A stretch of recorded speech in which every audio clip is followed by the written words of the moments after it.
At my sister's wedding, she had me sit on a folding chair right by the kitchen while even distant relatives were seated at lavish tables. Humiliated, I quietly walked out. 15 minutes later, the entire $250,000 event collapsed, and everyone finally realized exactly who paid the bills. My name is Audrey, 33 years old, and I am a senior forensic accountant in Manhattan. I spend my days tracking down corporate fraud and hidden assets. I am used to dealing with liars, but nothing prepared me for the elaborate deception my own family orchestrated. Before I continue this story, let me know where you are watching from in the comments below. Hit like and subscribe if you have ever had to stand up to toxic family members. The crystal chandeliers of the Newport mansion cast a golden glow over the grand ballroom. Towering floral arrangements of white roses sat at the center of 30 perfectly set tables. My younger sister Brittany had spared absolutely no expense for her big day. She was marrying Isaiah Dubois, a kind and successful African-American man from a prominent Atlanta family. The Dubois family occupied the best tables near the sweetheart stage, looking elegant and genuinely happy. I walked into the ballroom holding my silver clutch, scanning the beautifully calligraphed seating chart near the entrance. I found my name printed in flowing gold ink, Table 42. I navigated through the maze of heavy silk tablecloths and gilded chairs, smiling politely at guests I vaguely recognized. As I moved further away from the dance floor, the tables grew sparse. I kept walking until I reached the very back of the cavernous room where the grand ballroom met the busy catering staff. I stopped in my tracks. There was no table 42. Instead, shoved into a narrow, dimly lit corner next to the heavy wooden swinging doors of the kitchen, was a single cheap white plastic folding chair. It was the kind of chair you might find at a budget backyard barbecue, entirely out of place in this luxury estate. Slapped onto the plastic backrest was a piece of ripped masking tape with my name hastily scribbled in thick black marker. Audrey. They did not even use my last name. Only just Audrey. Disbelief washed over me, but I forced my breathing to remain steady. I looked around the expansive room. I saw distant cousins sitting comfortably at table 12 sipping premium wine. I saw my mother's casual tennis club friends laughing over appetizers at table 8. Even the wedding photographer's assistant had a proper place setting. Every single person in this room had a designated seat of honor, except me. I carefully smoothed down my dark blue silk dress and sat on the hard plastic. It wobbled unevenly against the polished hardwood floor. I was so incredibly close to the kitchen that I could hear the head chef shouting urgent orders and the aggressive clatter of industrial dishwashers. The smell of heavy grease completely overpowered the scent of the expensive floral arrangements. I had barely settled into the uncomfortable seat when the swinging door suddenly burst open. A frantic waiter, holding a massive silver tray loaded with hot prime rib, rushed out completely unaware that someone was seated directly in his blind spot. The heavy wooden door slammed violently into the back of my folding chair. The impact jolted my spine, pushing my chair forward several inches across the floor with a loud scrape. My silver clutch slipped from my lap and hit the floor, spilling my keys and phone.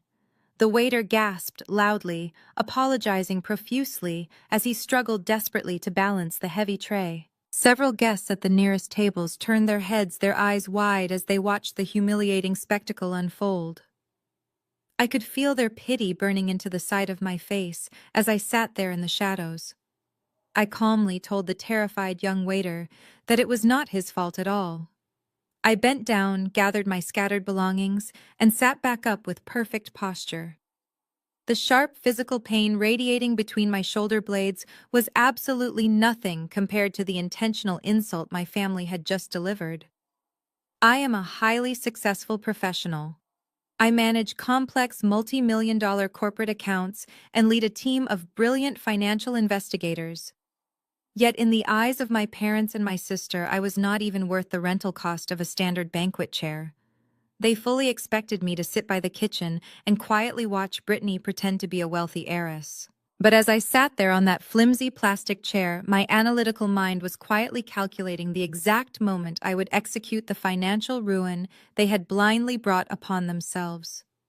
The sharp clicking of my mother's designer heels cut through the ambient noise of the ballroom.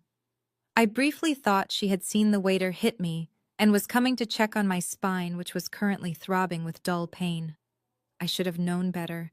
33 years of history should have taught me that my physical well-being always took a back seat to my sister's social events. Audrey, what on earth are you doing sitting so far out?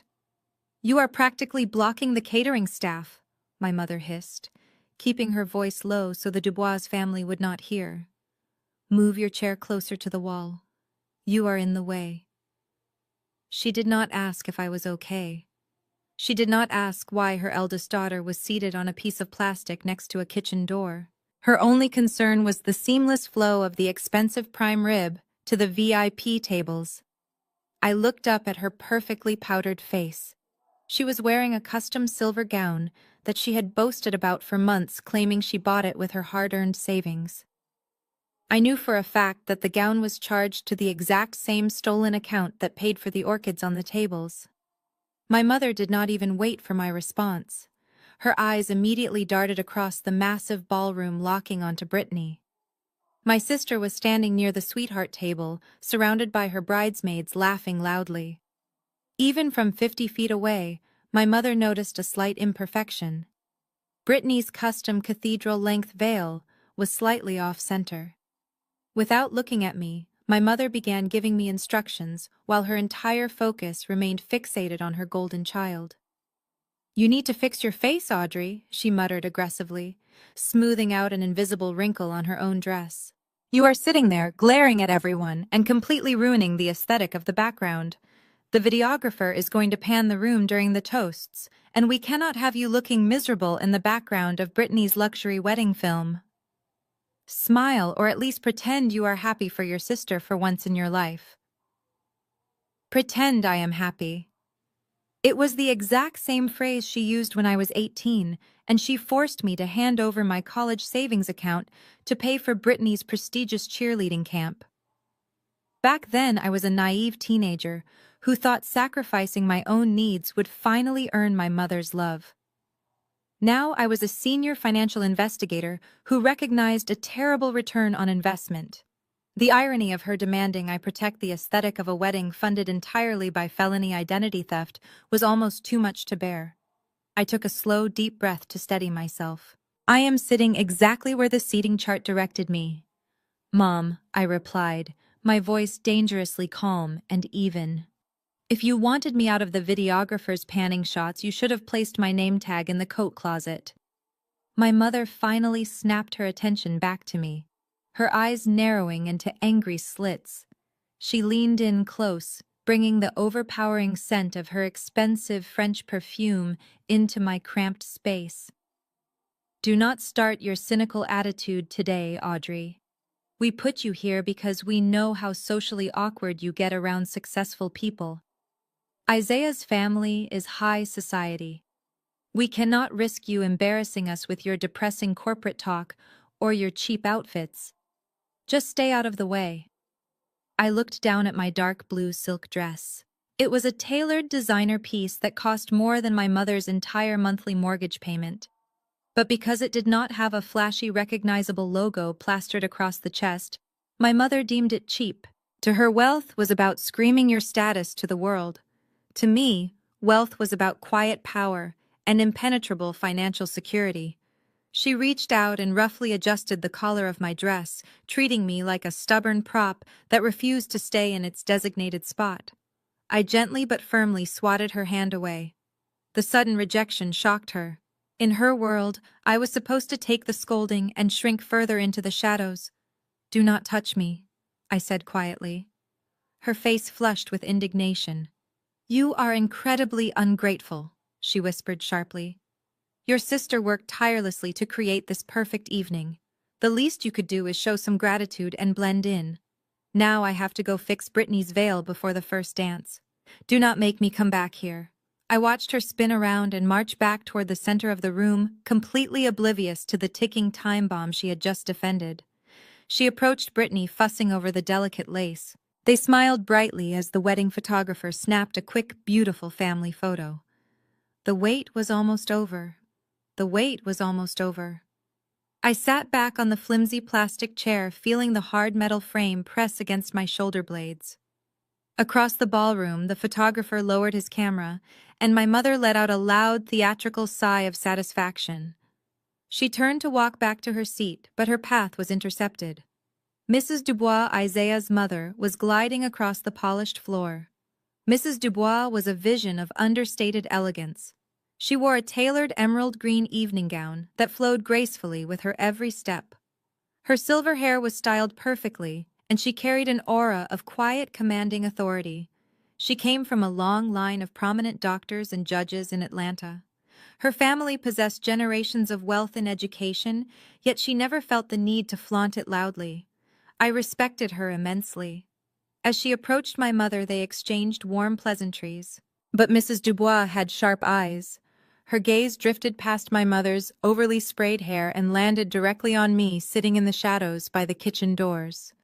A subtle frown creased her forehead.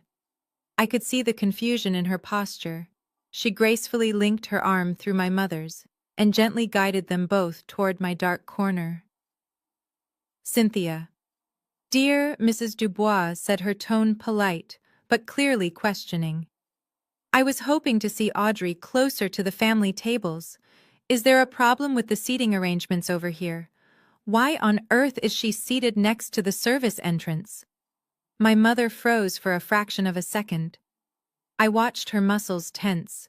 But years of social climbing and pathological lying kicked in instantly. Cynthia let out a bright artificial laugh that echoed over the soft jazz playing in the background. "Oh, do not mind Audrey," my mother said, waving her hand dismissively as if I were a quirky pet. "We practically begged her to sit up front with us, but you know how she is. She insisted on sitting here. She is just so cripplingly socially awkward, bless her heart. She gets overwhelmed by crowds and begged to be placed somewhere discreet. I told her it looked silly, but she simply refused to sit at a proper table." I sat there perfectly still, listening to the absolute fabrication falling from my mother's lips. She painted me as an incompetent recluse, completely disregarding the fact that I regularly presented financial audits to boardrooms filled with aggressive Wall Street executives. I thrive in high-pressure social situations. But to Mrs. Dubois, my mother was selling the image of a fragile, broken daughter to cover up her own cruelty. Mrs. Dubois looked at me, her dark eyes filled with a mixture of sympathy and sharp intelligence. I could tell she did not entirely buy the story. She stepped closer, offering a warm, genuine smile. "Audrey, it is so wonderful to see you today," Mrs. Dubois said softly.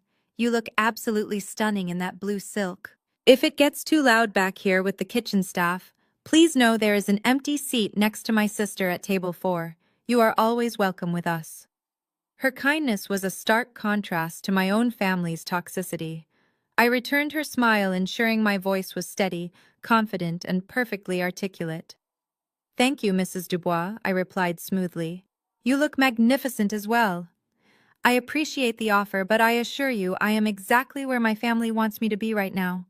I am perfectly fine taking it all in from this perspective." Mrs. Dubois studied my face for a moment longer. She nodded slowly, squeezing my shoulder with a reassuring warmth before letting my mother guide her back toward the VIP section. My mother shot me one final venomous glare over her shoulder, a silent warning to stay in my place and keep my mouth shut. Once they were out of sight, my icy composure hardened into sheer resolve. I did not scream. I did not cry. I did not let a single tear ruin my makeup. Instead, I reached into my silver clutch and pulled out my phone. I opened the camera application and turned on the flash. I stood up and positioned myself to capture the perfect angle. I snapped a high-resolution photograph of the cheap plastic folding chair. I made sure the ripped masking tape with my poorly scribbled name was perfectly in focus.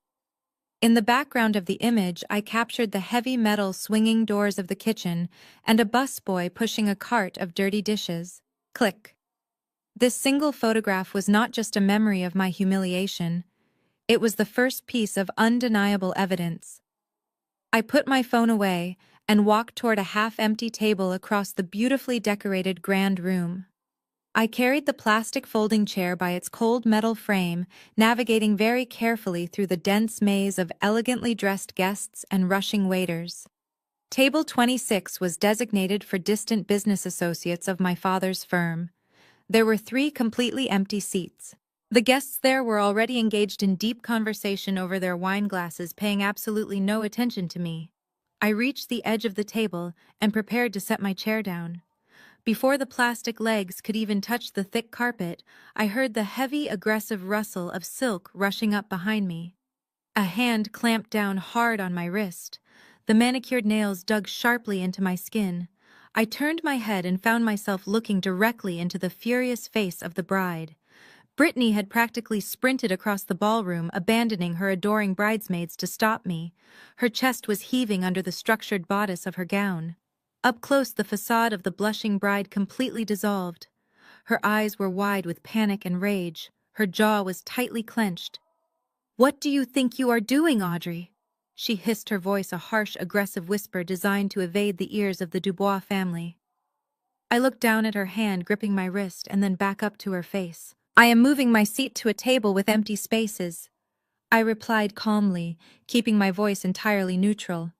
"It is too loud by the kitchen, and there is plenty of room right here." Brittany's grip tightened. Her perfectly painted lips curled into an ugly sneer. "You do not belong at this table," she spat. "These are important business contacts. You are not going to sit here in your depressing outfit and drag down the mood of my perfect night."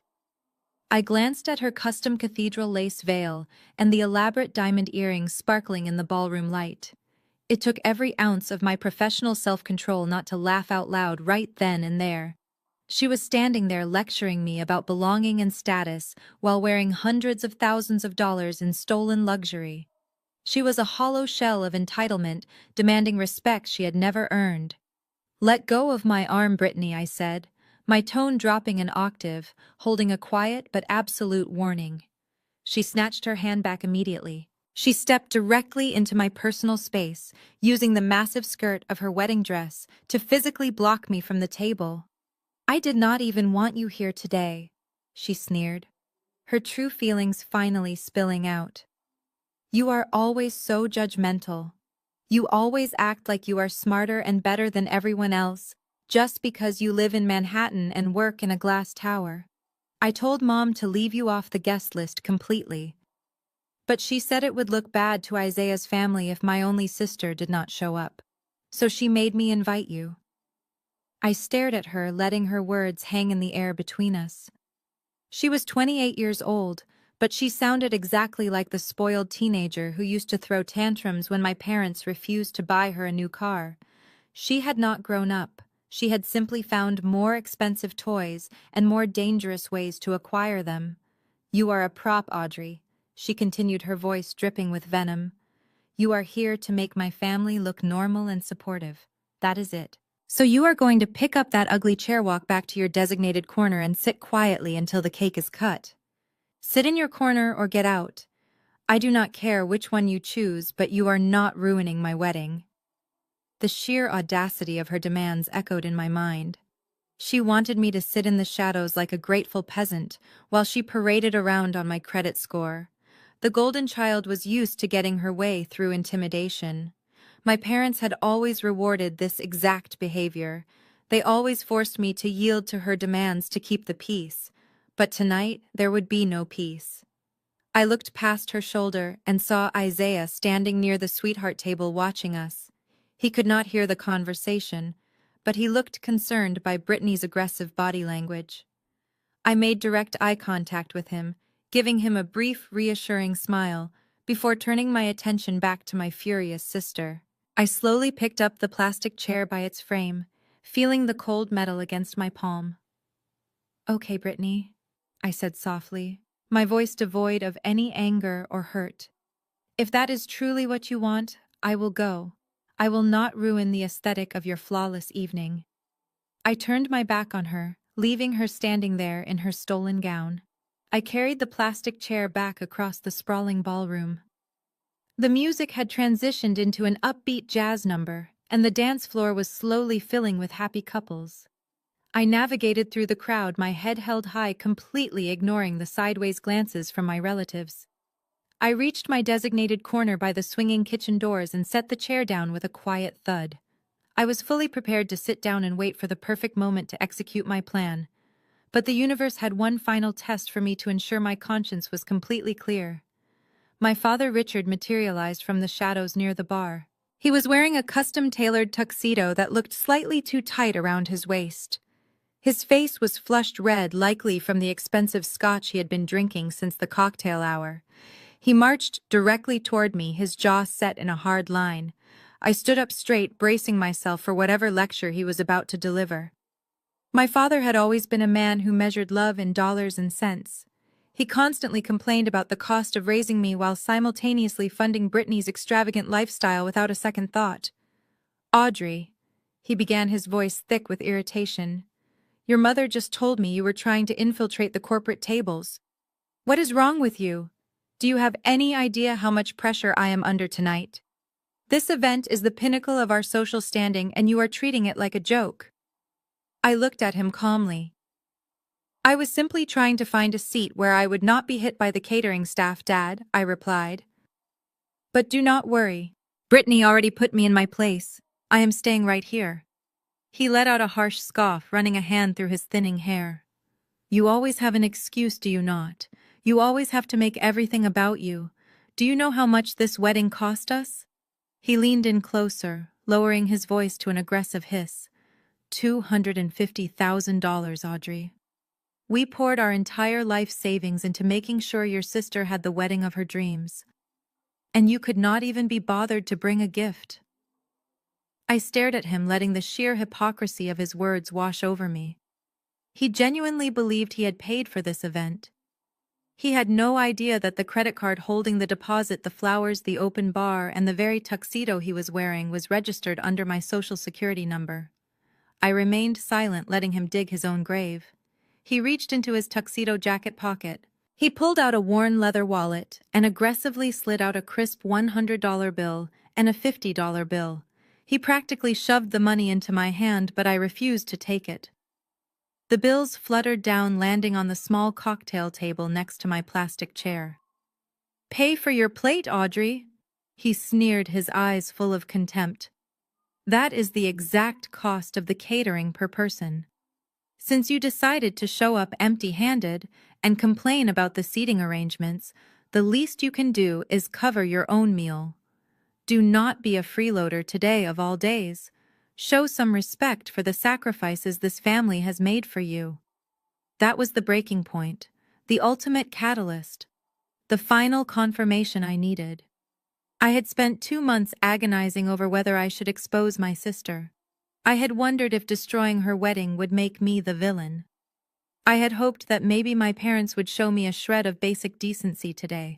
But looking at the $150 sitting on the table, I felt a profound sense of clarity. They did not love me. They did not respect me. To them, I was just a financial burden, a social embarrassment, and a convenient punching bag. I did not yell. I did not throw my drink in his face. I simply smiled. It was a genuine cold smile that reached my eyes. It unnerved him. He took a half step back, his brow furrowing in confusion. "You are absolutely right, Richard." I said, my voice soft, but razor sharp. I intentionally used his first name, stripping away the title of father he had just forfeited. "I should not be a freeloader. You paid exactly what you owe." I picked up my clutch. I left the money sitting on the table.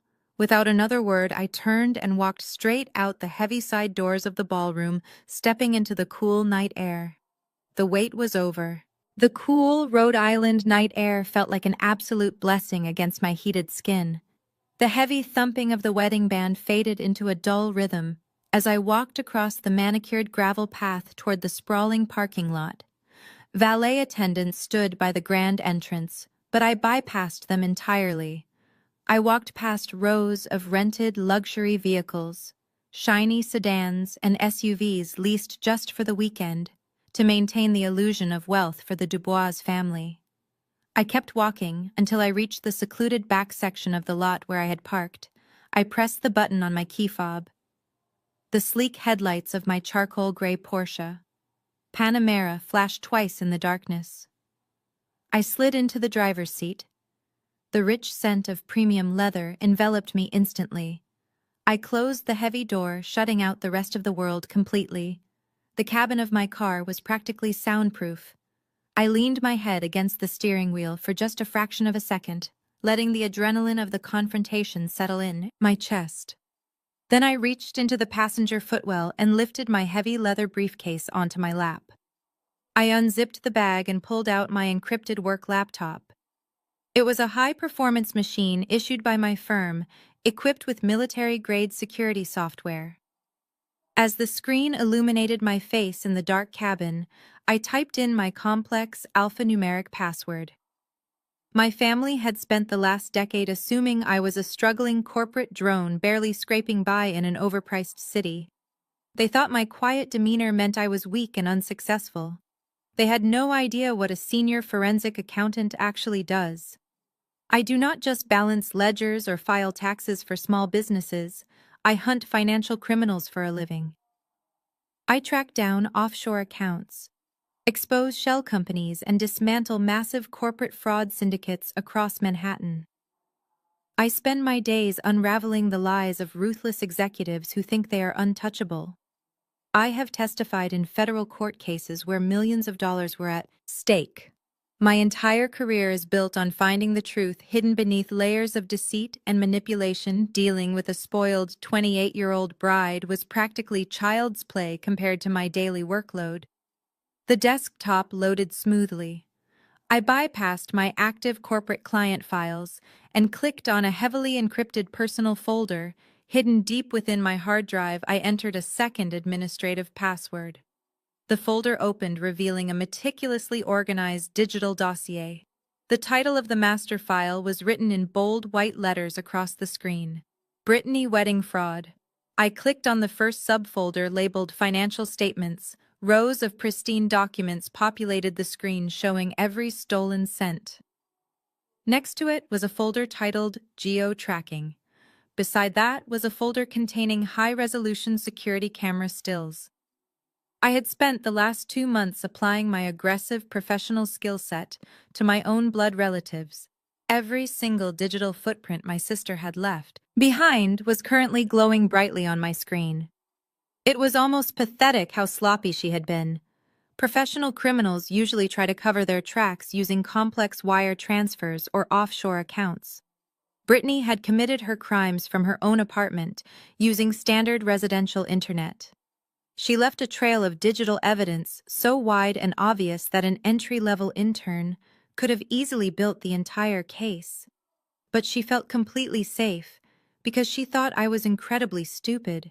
She thought I was the exact same quiet girl who used to let her take whatever she wanted when we were children growing up. She assumed that family loyalty would force me to stay silent forever. She calculated that my fear of our parents' disapproval would override my sense of justice. She calculated incorrectly. The evidence sitting in my lap was bulletproof. It was organized perfectly by date time and the exact IP address used to commit the fraud. I looked through the windshield at the distant glowing mansion. Inside that massive building, my father was likely still fuming over the $150 he threw at me. My mother was probably fixing Brittany's veil again, ensuring the golden child looked absolutely perfect for the expensive videographers. They were completely blinded by their own arrogance and entitlement. They genuinely believed they had won the evening. They thought my silent departure was a sign of total defeat. They assumed I had run away, humiliated because I could not afford to pay for my own dinner plate. The reality was vastly different. I was sitting in a custom sports car that cost more than their entire mortgage, holding enough undeniable federal evidence to send the beautiful bride to a federal penitentiary for a very long time.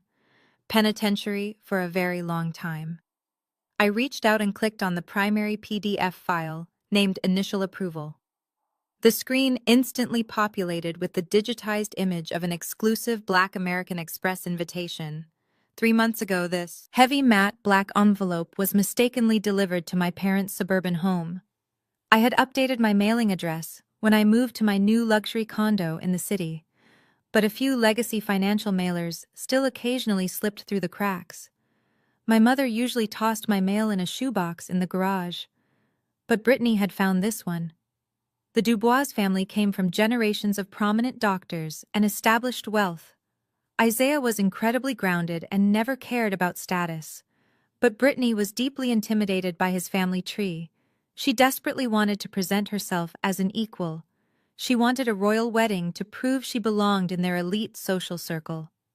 The problem was that her part-time job as a social media consultant barely covered her designer shoe addiction. My parents were comfortably middle class, but they certainly did not have the $250,000 required to rent a Newport castle. So my sister devised a ruthless solution. She knew my social security number. Our parents kept all our childhood documents in an unlocked metal filing cabinet in their home office. Brittany simply walked in, took a photo of my birth certificate and my social security card, and went back to her apartment to begin her operation. The digital logs on my screen showed exactly how she executed the fraud. She used her personal laptop to access the specialized application link provided in the mailer. She inputted my personal information, my pristine credit score, and my substantial annual income, which she guessed accurately based on my career title. Then she forged my digital signature. She bypassed the security verification steps by routing the confirmation phone calls to a burner cell phone she purchased using cash at a local convenience store. The financial institution saw a flawless application from a high-earning corporate executive with an impeccable credit history. They approved the massive $250,000 credit line almost instantly. The physical card was shipped directly to Brittany's apartment building. What fascinated me most as a forensic accountant was how she managed to deceive our parents. My father had stood in the ballroom just 10 minutes ago, proudly claiming he had poured his entire life savings into this event. The financial statements on my laptop revealed the sickening truth. Brittany had indeed taken $50,000 from my parents' retirement accounts. She told them that was the total cost of the wedding and promised to handle all the vendor payments herself. But she never gave a single dime of our parents' hard-earned savings to the wedding planners. Instead, she transferred their $50,000 into a private offshore investment account under her own name to fund her lavish 3-week honeymoon in the Maldives and her future shopping sprees. To pay for the actual wedding, she used the stolen credit card registered under my identity. She charged every single extravagant detail to my name. I scrolled down the itemized billing statement. $25,000 for the imported white roses alone, $15,000 for her custom cathedral lace gown, $8,000 for the premium open bar, $12,000 for the string quartet and the jazz band. Even the custom-tailored tuxedo my father proudly wore tonight was charged to my stolen account. She had built her entire fairy tale on a foundation of massive financial felonies and absolute betrayal. She thought she was a criminal mastermind. She genuinely believed she had successfully outsmarted the entire banking system. Her wealthy in-laws, our gullible parents, and her socially awkward sister. But she made one catastrophic miscalculation. The moment she activated that credit line, the bank automatically linked the new account to my comprehensive digital financial profile. Because I maintain strict fraud protection algorithms on all my assets, I received a secure alert on my work phone within 48 hours of the card's activation. I could have stopped it right then. I could have frozen the account before she even bought the first sample dress. I could have called the police and had her arrested 3 months ago in her tiny apartment. But my professional training taught me that premature confrontation allows the guilty party to construct plausible deniability.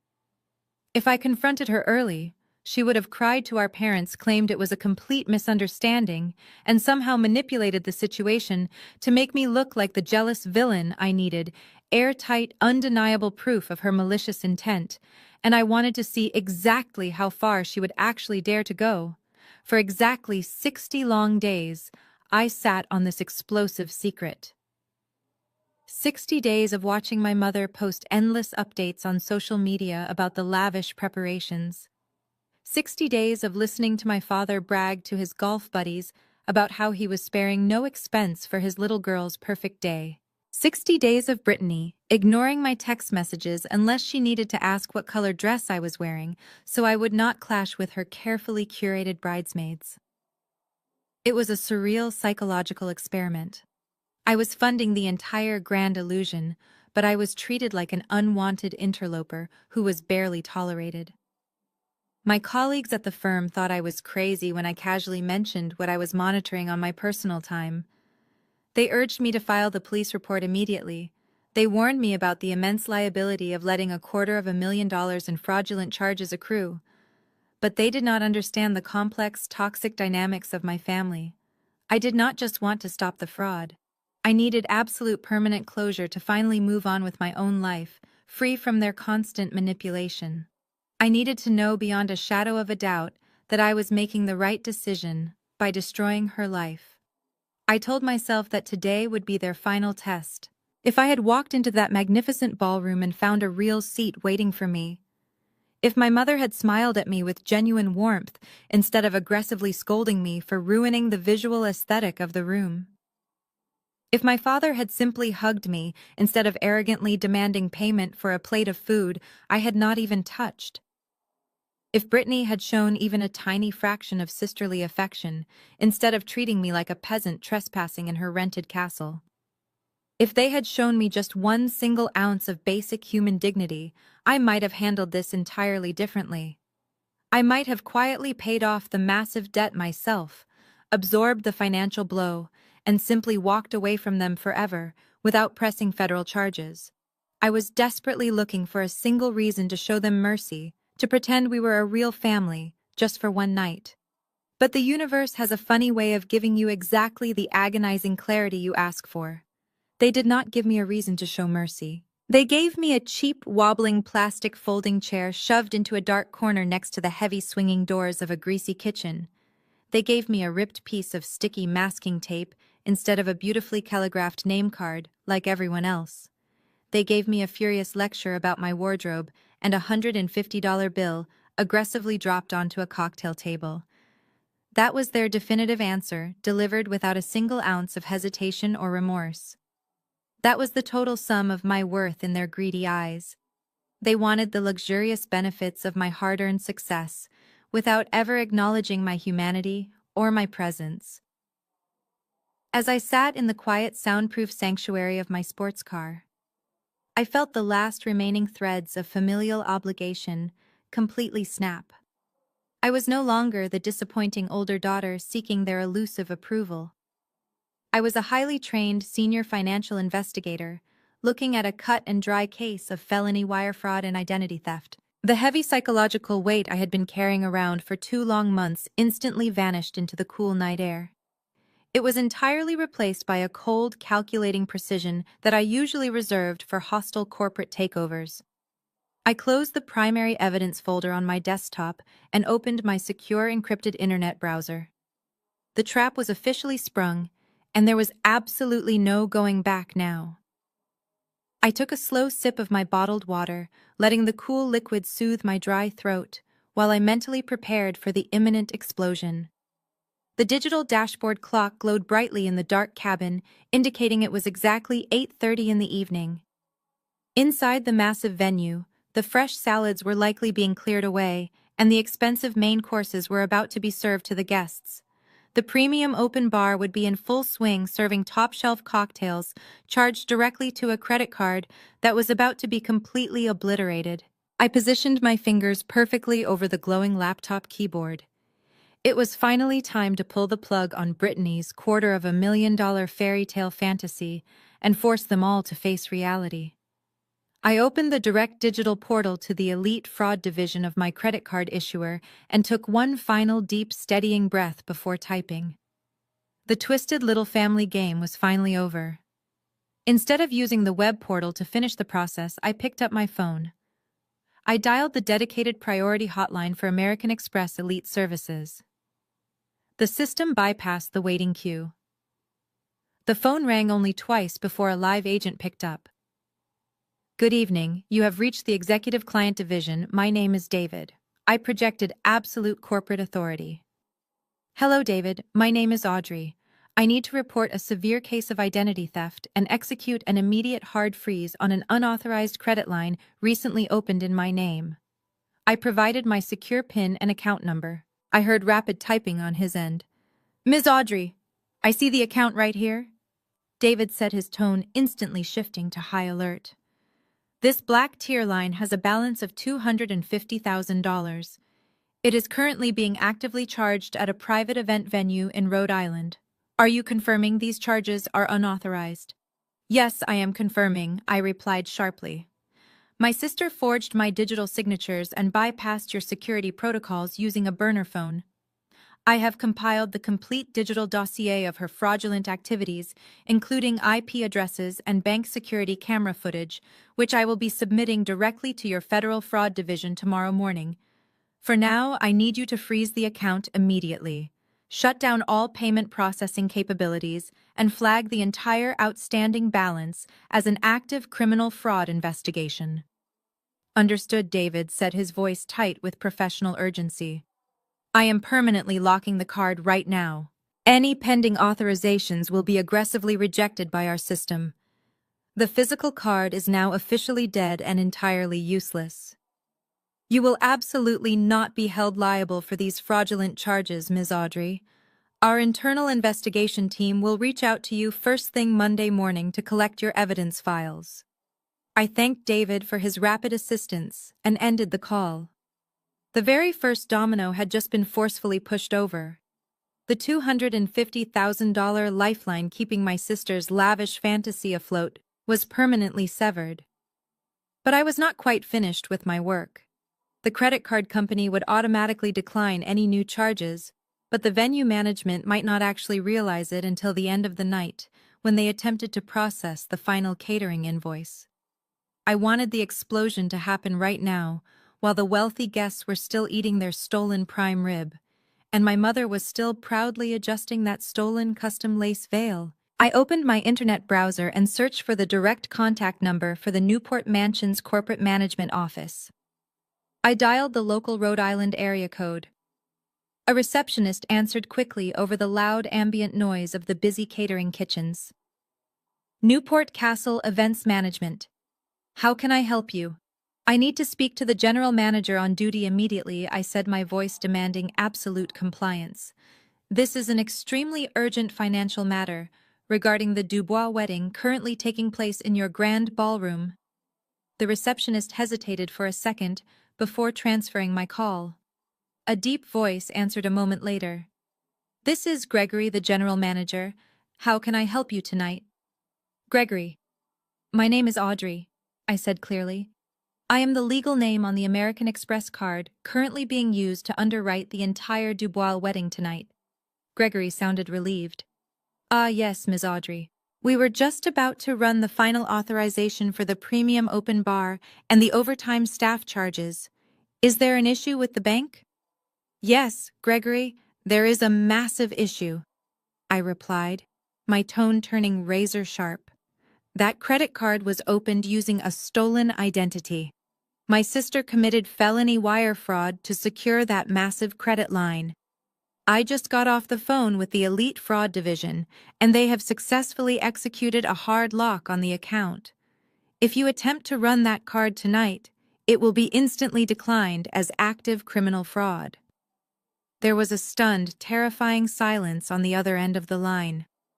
The general manager of a luxury estate suddenly realized he was currently hosting a $250,000 party with absolutely no valid payment method on file.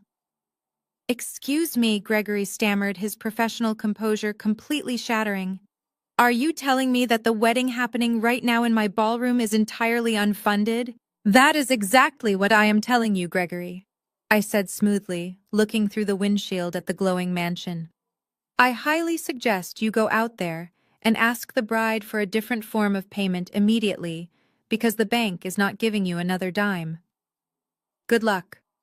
I ended the call and tossed my phone onto the leather passenger seat.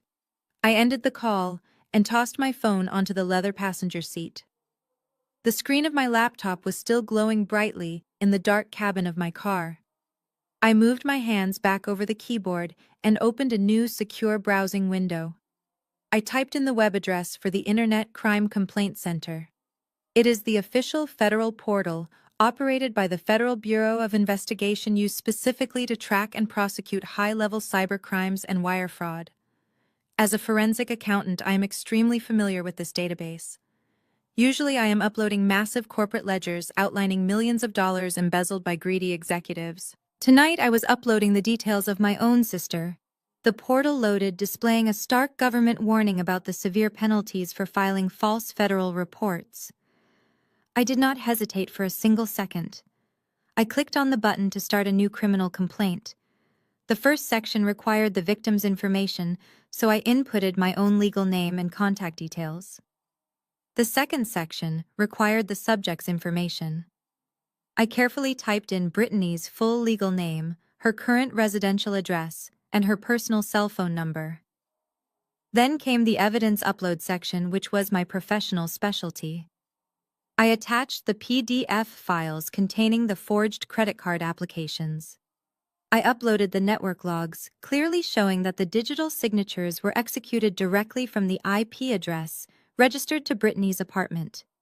She had not even bothered to use a basic virtual private network to hide her location. Next, I attached the high-resolution security camera stills. I had hired a licensed private investigator to subpoena the bank footage legally. The private investigator had delivered beautifully clear images. I looked at the photos on my screen before dragging them into the federal portal. They showed Brittany standing at a bank teller window holding the counterfeit documents. She was holding a luxury handbag bought with my stolen funds. Her face was perfectly captured by the high-definition security cameras. There was no possible way she could claim someone else had stolen my identity. The physical and digital evidence locked her perfectly into the crime. I attached the comprehensive spreadsheet I had built, which cross-referenced every single fraudulent transaction with her exact geographical location at the time of purchase. The file detailed all 250,000 stolen dollars. I scrolled down to the final section of the federal form. It asked for a brief narrative description of the criminal activity. I typed a concise summary outlining the identity theft and the ongoing event funded by stolen money.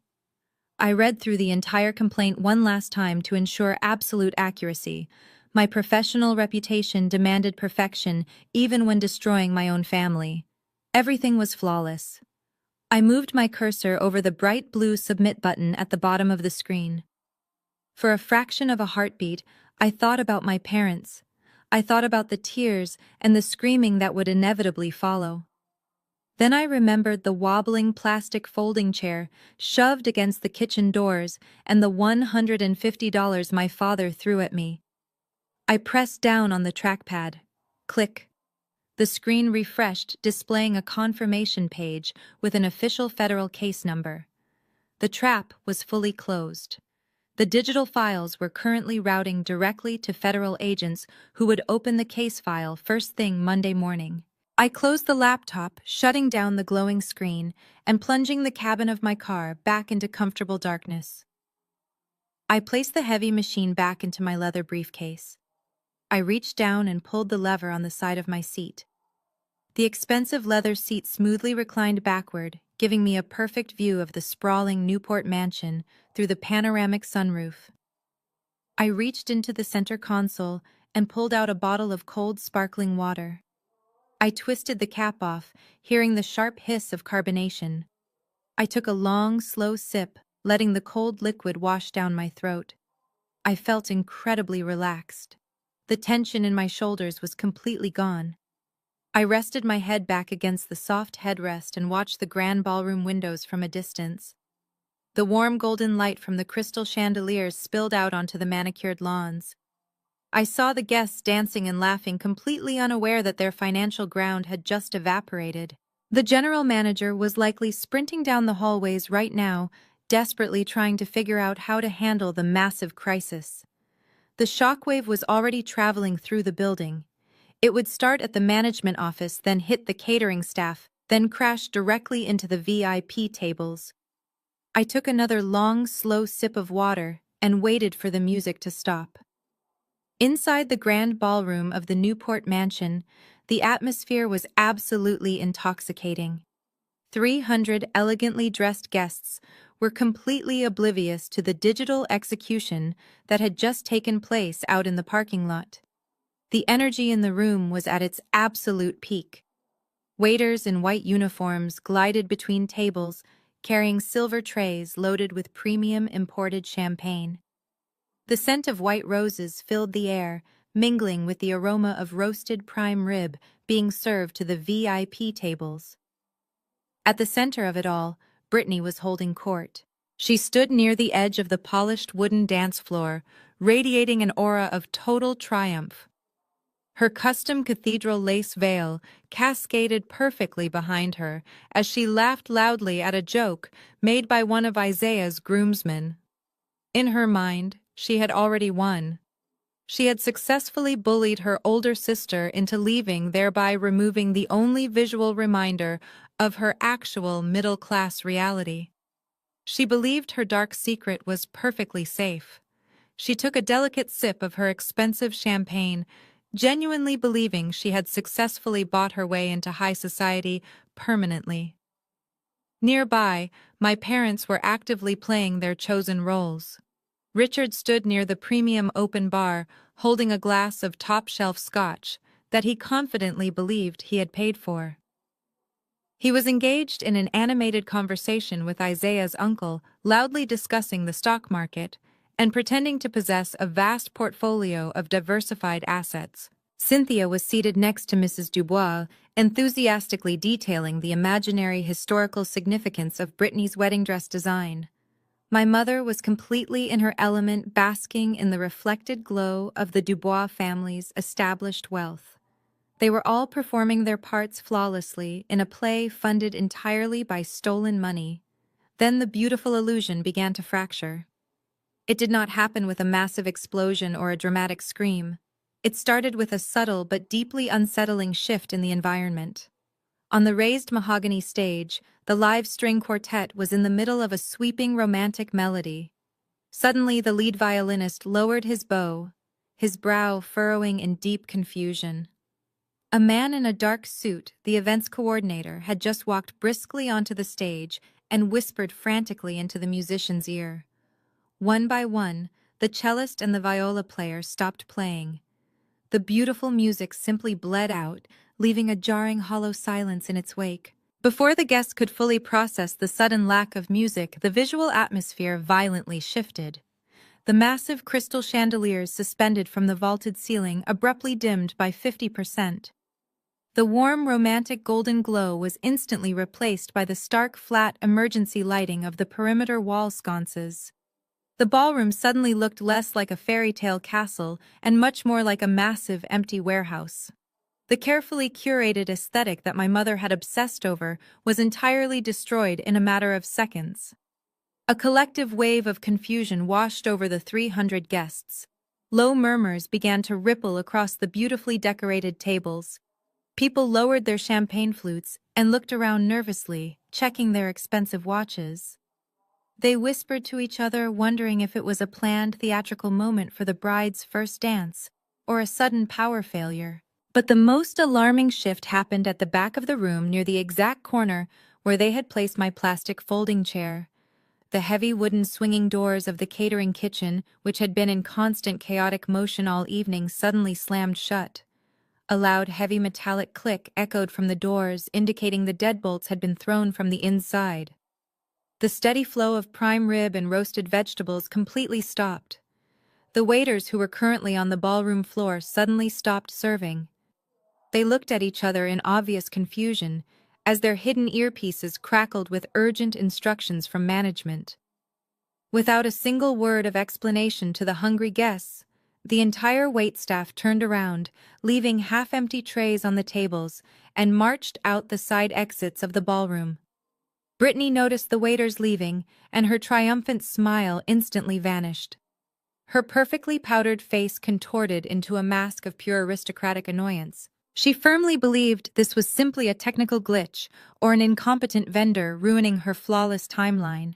She aggressively handed her champagne glass to a bridesmaid and began marching across the dance floor, her heavy silk gown swishing angrily around her legs.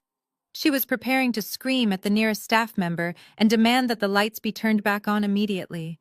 She had absolutely no idea that the darkness falling over her wedding was not a broken fuse, but the heavy, inescapable shadow of federal law. Brittany stomped her designer heels against the hardwood of the dance floor, her face twisted into a mask of irritation. She headed directly toward the sound mixing board, intending to scream at the technician for ruining her curated timeline. But before she reached the edge of the stage, a heavy side door near the locked kitchen flew open. Gregory, the general manager of the mansion, marched into the dimly lit ballroom. His face was entirely flushed with anger, and his jaw was set with absolute, rigid determination. He was flanked by two massive men wearing dark suits and security earpieces. The sudden aggressive appearance of the venue management team caused anxiety to spread through the nearest tables. "Richard," my father immediately set down his glass of scotch and stepped away from the bar. He assumed this was some minor administrative error he could resolve with a firm handshake.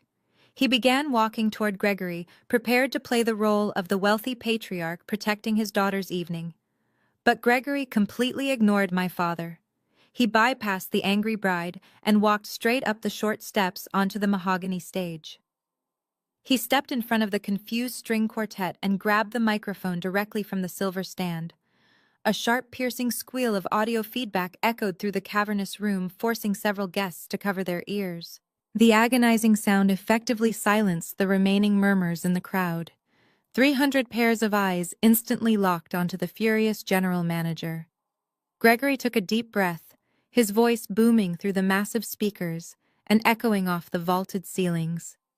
"Ladies and gentlemen, the credit card underwriting this $250,000 event has just been frozen for felony identity theft. The bar and the kitchen are closed until the balance is paid in full in cash immediately." The silence that followed his announcement was terrifying. It was a suffocating vacuum of sound as 300 wealthy individuals collectively stopped breathing. For 3 agonizing seconds, nobody moved. Then a chaotic wave of panicked gasps and furious whispers erupted across the sea of tables. Guests looked at each other in sheer horror, setting down their expensive champagne flutes, as if the crystal had suddenly caught fire. The word fraud began to hiss through the crowd, spreading rapidly. At table 1, Mrs. Dubois slowly lowered her hands to her lap, her posture becoming incredibly rigid. The warm, elegant smile she had worn all evening completely vanished, replaced by a look of sheer, unadulterated shock. The distinguished members of the Dubois family exchanged rapid, alarmed glances, their pristine social reputations suddenly threatened by a massive federal crime. Brittany stood frozen at the edge of the dance floor. The color rapidly drained from her face, leaving her looking pale and sickly against the stark white of her custom lace gown. Her immediate instinct was to perform to lie her way out of the corner she had painted herself into. She aggressively climbed the stairs to the stage, pushing past a security guard, and lunged for the microphone. "This is a complete misunderstanding!" Brittany shrieked, her voice cracking with pure panic. She forced a hysterical laugh that sounded entirely unhinged. "It is just a ridiculous bank error. My father is paying for absolutely everything. Turn the lights back on right now and bring out the main courses. You are ruining my wedding." Gregory stepped back, holding the microphone firmly away from her. His eyes were cold and completely unsympathetic. "This is not a bank error, Mom," he stated, his voice amplified for every single guest to hear clearly. "I just got off the phone directly with the primary cardholder whose social security number and digital signature were illegally used to secure this property. She instructed me to halt all services because she is currently filing federal charges." My father reached the edge of the stage, his face purple with indignant rage. He pointed a trembling finger upward. "How dare you speak to my daughter that way?" Richard bellowed over the whispering crowd. "I am Richard and I funded this entire event. If there is a billing problem, you speak to me in private. You do not humiliate my family." Gregory looked down at my father with pure disdain. He pulled a master authorization folio from his jacket and unfolded it, clearly displaying the bank letterhead. "You did not fund anything," Sir Gregory said, his voice echoing with absolute finality. "This entire event was charged to a card registered exclusively to a woman named Audrey, and she just informed me that she did not authorize a single penny of it." The brutal truth finally hit the silent room like a massive physical blow, completely exposing their devastating financial theft to every single person currently present inside the hall. The brutal truth finally hit the silent room like a massive physical blow, completely exposing their devastating financial theft to every single person currently present inside the hall. For a fleeting second, the ballroom felt like a pressurized cabin that had just lost a window. Then absolute chaos erupted. The polite whispers instantly morphed into loud, frantic conversations. Guests scraped their chairs backwards, standing up in shock. Some immediately reached for their phones to text people who were not even at the wedding, eager to spread the spectacular scandal of the decade. The veneer of high society elegance completely shattered, leaving behind a room full of outraged individuals who realized they were attending an event funded by a federal crime.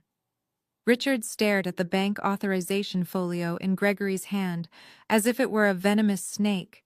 The indignant purple rage that had colored his face only moments ago instantly drained away, leaving him looking sickly and ash-gray. His jaw went slack. He turned his head slowly, looking at his wife for some sort of salvation. But Cynthia was completely paralyzed. She stumbled backward, bumping hard against a beautifully decorated table and knocking over a crystal water goblet. The ice water spilled across the white silk tablecloth, soaking into the fabric like a dark stain. She could feel the burning, judgmental stares of her tennis club friends piercing right through her carefully constructed facade. Her entire social climbing existence was disintegrating in real time before her very eyes. Mrs. Dubois did not panic. She simply stood up from table 1, her movements deliberately slow and terrifyingly composed. She did not yell or cause a scene. She simply crossed her arms and stared directly at my parents with a look of absolute disgust. That silent judgment from the matriarch of the Dubois family was worse than any screaming match. It was the definitive end of any relationship between the two families. Isaiah stood beside his mother, his brow furrowed in deep confusion, but his sharp mind was already connecting the terrifying dots. Brittany could not accept the reality of the situation. Her narcissistic brain simply refused to process the fact that she had been caught and utterly destroyed. She believed she could still spin the narrative. She physically shoved past her paralyzed father and aggressively snatched the microphone back from Gregory before the security guards could intervene. She gripped the metal microphone with both hands, her knuckles turning white. She let out a shrill, forced laugh that sounded exactly like breaking glass, echoing painfully through the massive speakers. "Please, everyone, just calm down," Brittany yelled, her voice trembling with barely suppressed hysteria. "This is a massive misunderstanding. It is just a ridiculous bank error mixed with a very cruel prank. My older sister Audrey is notoriously jealous of me. She always has been. She works a depressing corporate job and she has absolutely no money of her own. She is just bitter that I am marrying into such a wonderful family while she is completely alone. She must have called the bank and made up a horrible lie to freeze my parents' account just to ruin my perfect day." The crowd stared at her in stunned silence. Even the people who did not know me could hear the desperate, unhinged lying in her voice. But Brittany was fully committed to the delusion. She raised her left arm, the heavy lace sleeve falling back to reveal her diamond bracelet. She pointed her perfectly manicured finger directly across the vast ballroom, aiming straight for the dimly lit corner by the swinging kitchen doors. She fully expected me to be sitting there, cowering in the shadows, ready to be bullied into submission. "Audrey, stop hiding like a coward!" Brittany screamed into the microphone, her voice cracking with pure venom. "Stand up right now and tell the venue manager that you made a mistake. Tell them to turn the lights back on and process the payment. Fix this embarrassing mess right now, or I swear to God I will never speak to you again." 300 pairs of wealthy, judgmental eyes immediately followed her pointing finger. The collective gaze of the entire ballroom shifted away from the stage and zeroed in on the dark corner next to the kitchen. They expected to see a jealous, bitter older sister stepping out of the shadows to apologize for ruining the wedding. Instead, they saw absolutely nothing. The space was completely devoid of human life. There was only a cheap white plastic folding chair resting unevenly against the hardwood floor. Next to the chair sat a small cocktail table. Resting perfectly in the center of that table, illuminated by the dim emergency wall sconces, was a crisp $100 bill and a $50 bill sitting there. I was nowhere to be found. The entire ballroom stared at the empty, dark corner. The silence stretched for a few agonizing seconds before the whispers erupted once again, louder and more frantic than before. Brittany continued to stand on the stage, gripping the microphone, her chest heaving as she desperately searched the shadows for any sign of me. She looked like a trapped animal, completely unable to process the reality of her own destruction. She continued to ramble into the microphone, spewing incoherent accusations about my supposed jealousy and financial instability. But nobody was listening to her anymore. The physical evidence of my absence, paired with the crisp cash left behind, completely shattered her pathetic narrative. While Richard yelled at the security guards, and Cynthia wept openly onto a ruined silk tablecloth, Isaiah Dubois made his move. Isaiah was a 31-year-old man, raised in a family that valued integrity, education, and absolute accountability above all else. His grandfather had been a highly respected judge in Atlanta, and his mother was a formidable woman who tolerated zero deception. He had fallen in love with Brittany because she had presented herself as a sweet, grounded woman who shared his deep family values. He had believed her when she claimed her family was traditional and hardworking. Now standing in the middle of a dimly lit ballroom surrounded by panic and federal fraud allegations, he realized he had married a complete stranger. He did not scream. He did not yell at my parents.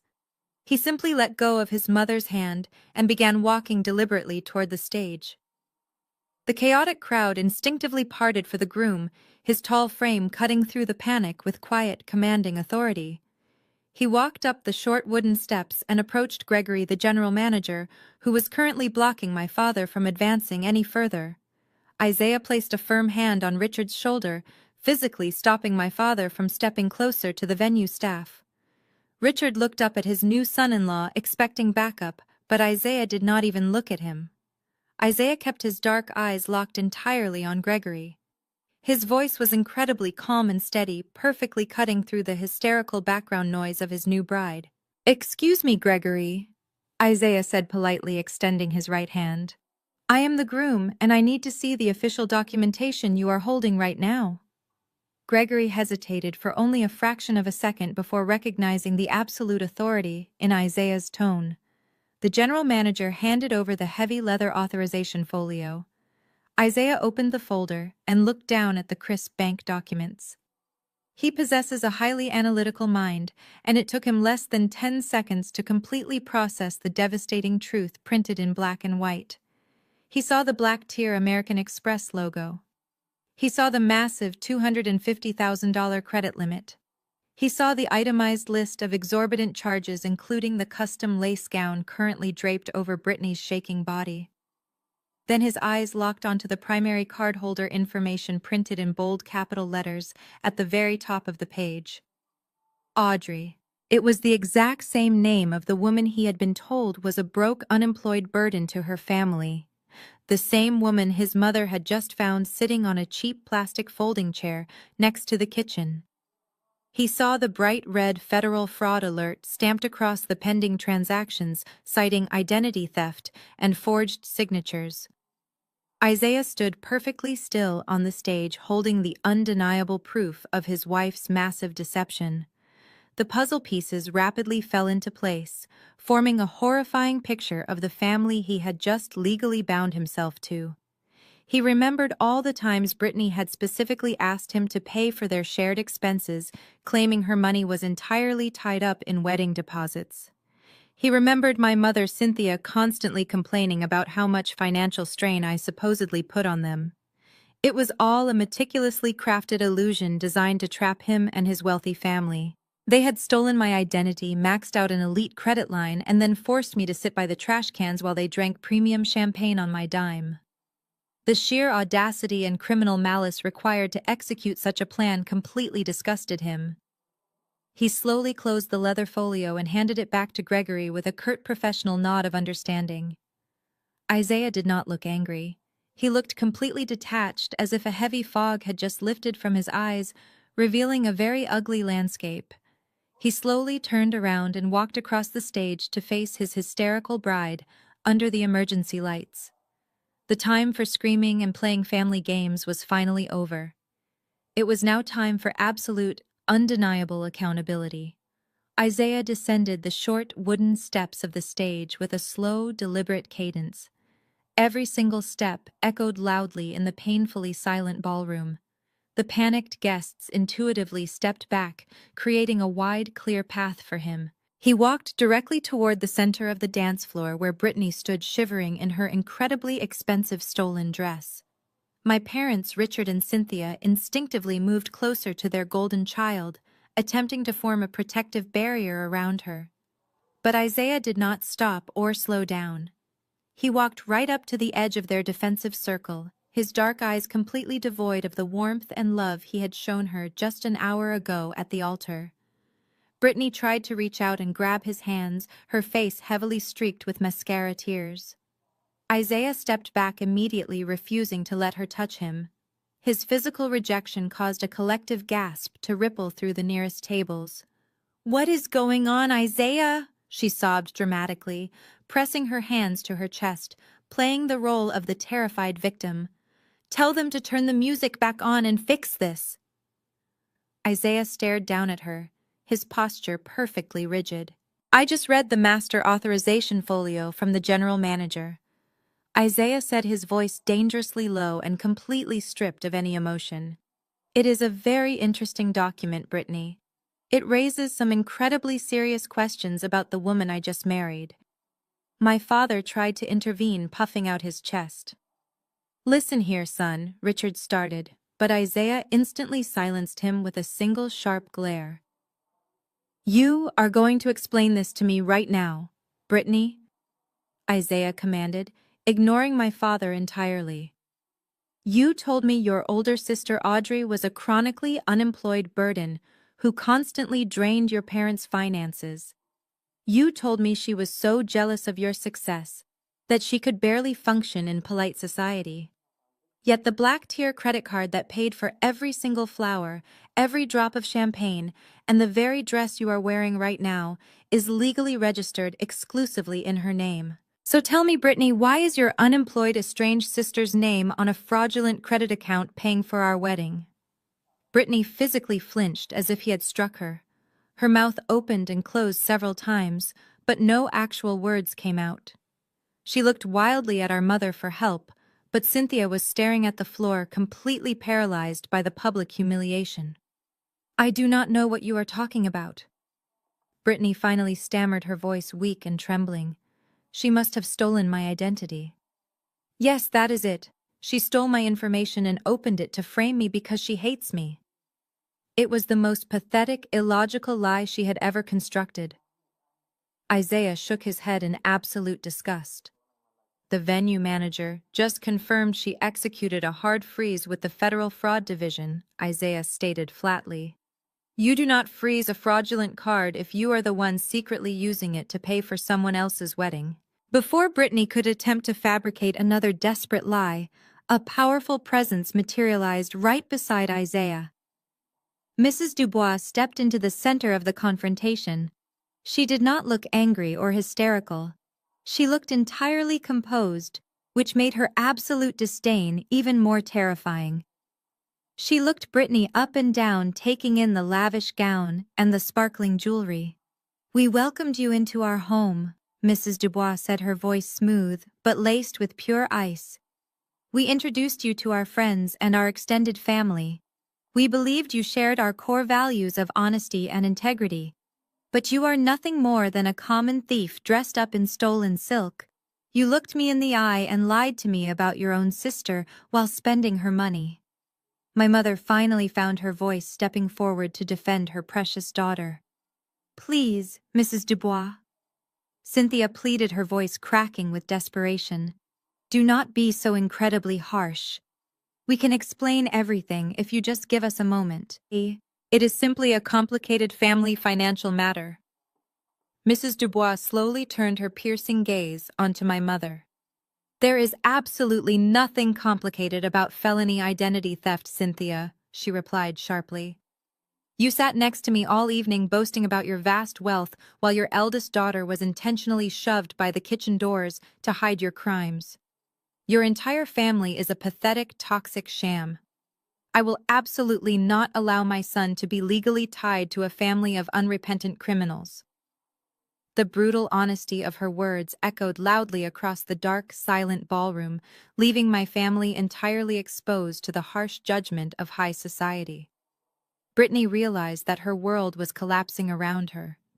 She turned toward the exit. She did not walk. She ran. Brittany hiked up the heavy layers of her $15,000 custom lace gown and sprinted directly toward the heavy wooden side doors of the grand ballroom. She shoved past a startled waiter and burst out into the cool Rhode Island night. The heavy doors slammed shut behind her, cutting off the suffocating silence of the ruined reception. Panic had entirely taken over her nervous system. She was no longer the elegant high society bride she had pretended to be all evening. She was a desperate fugitive trying to outrun the devastating consequences of her own actions. Right behind her, my parents abandoned any remaining shred of their precious social dignity. Richard and Cynthia pushed their way through the crowd of whispering guests, ignoring the judgmental stares. They chased after their golden child, their dress shoes slapping loudly against the polished hardwood floor. Richard shouted Brittany's name, his voice cracking with panic and physical exertion. Cynthia was weeping hysterically, clutching her ruined silk dress as she stumbled through the exit doors. Their carefully constructed image was ruined forever. Outside the sprawling Newport mansion, the manicured gravel paths were illuminated by soft amber landscape lighting. Brittany did not care about the pristine aesthetic anymore. She sprinted across the sharp gravel, dragging the long cathedral veil and the delicate lace train of her dress directly through the dirt. The white fabric snagged on jagged stones and ripped loudly, tearing the material to shreds. Mud instantly stained the bottom of the dress, turning it into a filthy mess. She did not stop to gather the fabric. She kept running, her chest heaving as she desperately scanned the massive parking lot. She was looking for my car. She knew I had not left the property yet, because she had not heard the distinct roar of a sports car engine pulling out onto the main road. She frantically darted between rented sedans and SUVs, her eyes searching. Richard and Cynthia finally caught up to her in the middle of the lot, gasping for air. My father clutched his chest, his face pale and sweating profusely in his tight tuxedo. My mother reached out to grab Brittany's arm, but Brittany violently yanked away. Where is she hiding? Brittany screamed, her voice echoing loudly across the quiet parking lot. Find her right now before she ruins my entire life and destroys everything I have built. They spread out, weaving recklessly between the parked vehicles. Then my father spotted it. Parked in the secluded back section of the lot, far away from the valet stand, was my charcoal gray Porsche Panamera. The sleek, aerodynamic lines of the car gleamed faintly under the distant glow of a single street lamp. The engine was not running, but the faint glow of the interior dashboard indicated the vehicle was still occupied. There she is!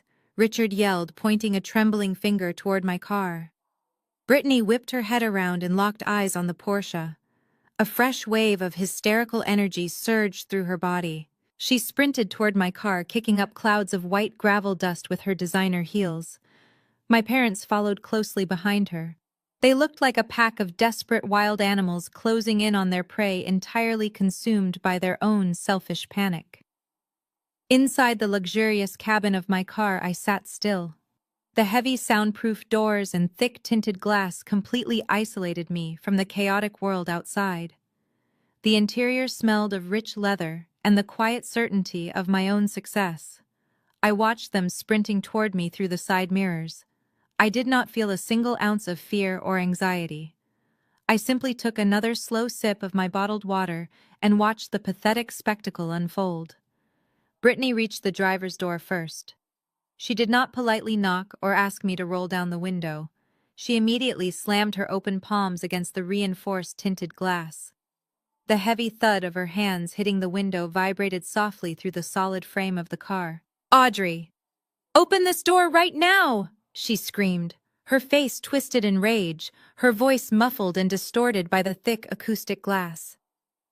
A second later, Richard and Cynthia arrived at the car. My father slammed his fists against the rear window, his face contorted in rage. My mother pounded hard on the front windshield, leaving greasy handprints across the pristine glass. They surrounded my vehicle, beating wildly against the windows and screaming demands at the top of their lungs. Their faces were flushed red and twisted with terror.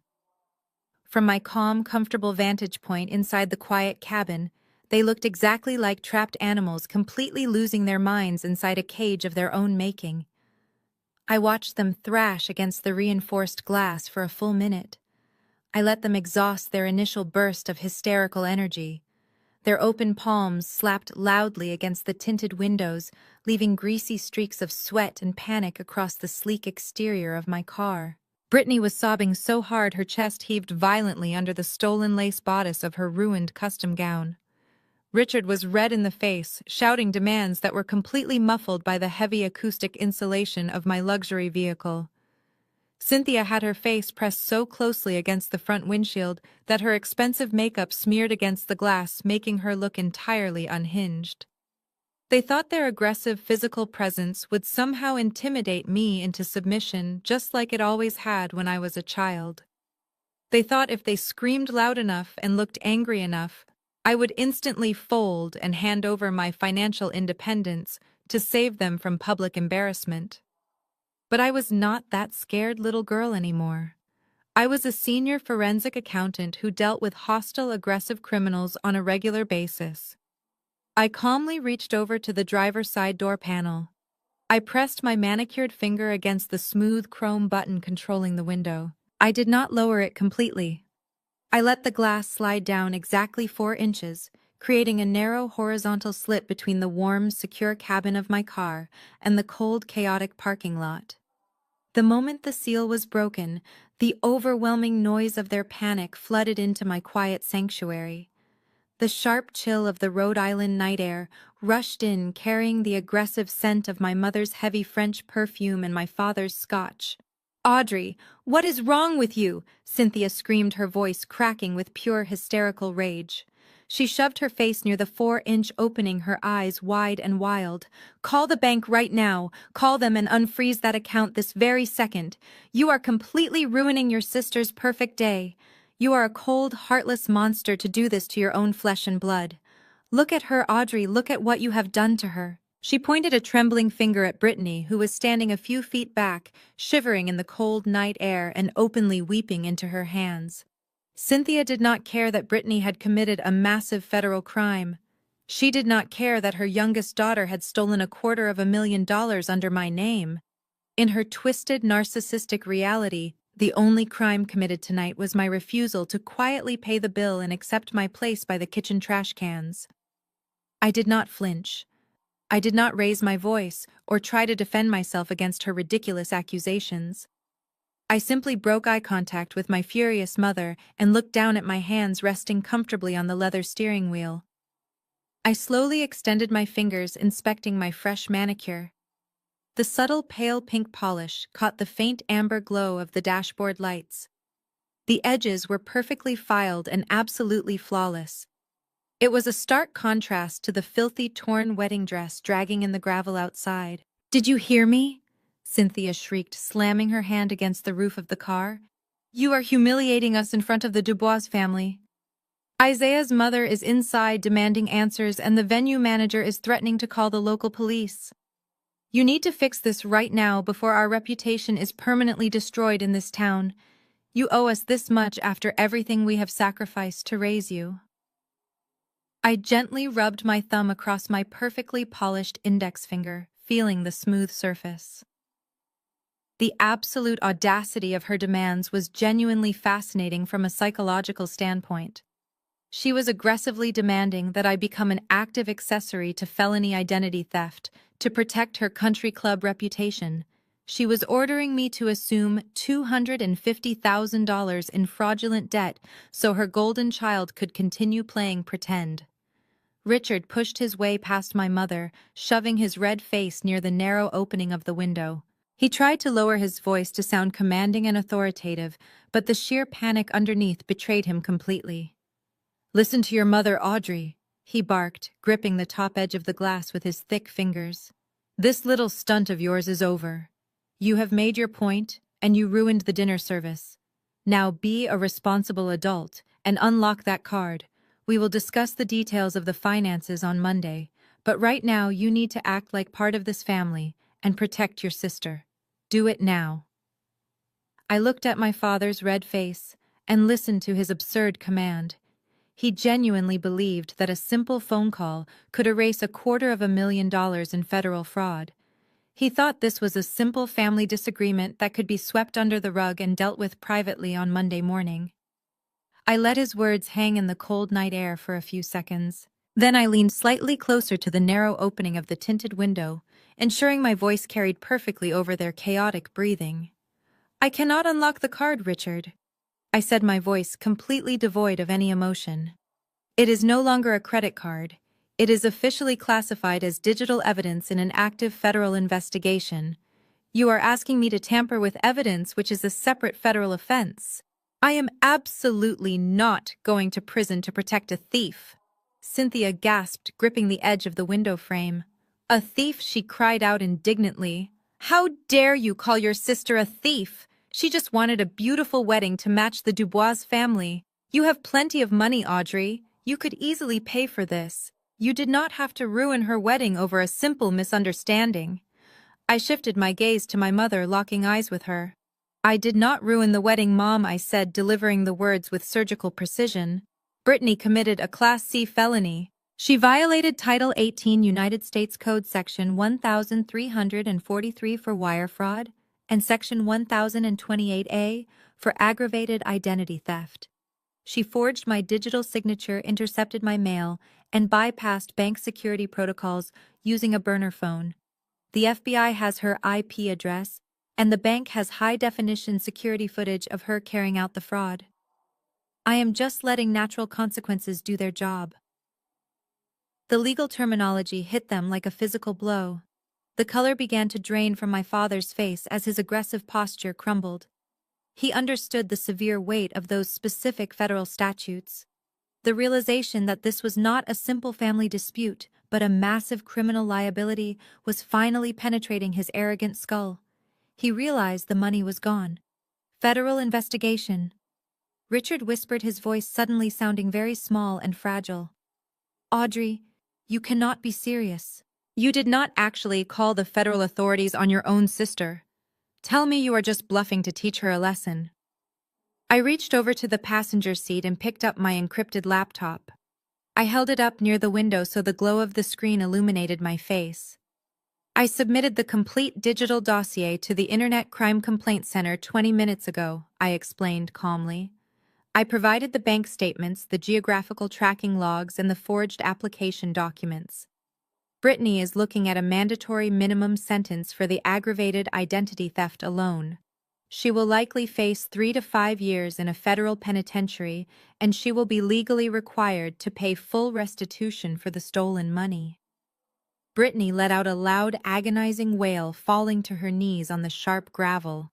Her ruined $15,000 custom lace dress pooled around her in the dirt like a deflated parachute. She buried her face in her hands, sobbing uncontrollably as the terrifying reality of her impending prison sentence crashed down upon her. She was no longer crying because her aesthetic wedding timeline was ruined. She was crying because her entire future was completely over. Cynthia looked down at her golden child writhing in the dirt, and then looked back up at me, her eyes filled with a terrifying mixture of hatred and absolute terror. "You planned this," Cynthia hissed, her voice violently trembling. "You knew about this massive loan for months, and you waited until tonight to publicly destroy her.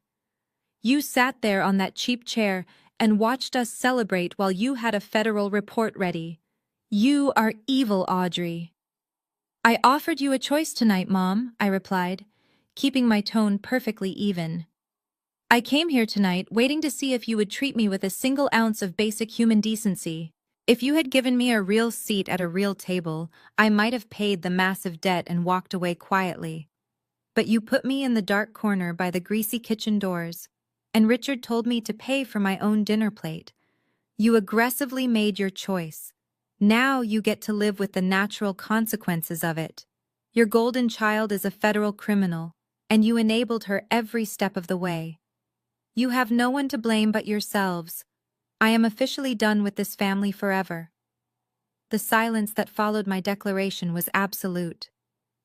For a long moment, the only sound in the parking lot was Brittany's dramatic sobbing as she knelt in the sharp gravel. But Richard refused to accept the reality of the situation. My father had spent his entire adult life controlling the narrative of our family through financial manipulation and sheer volume.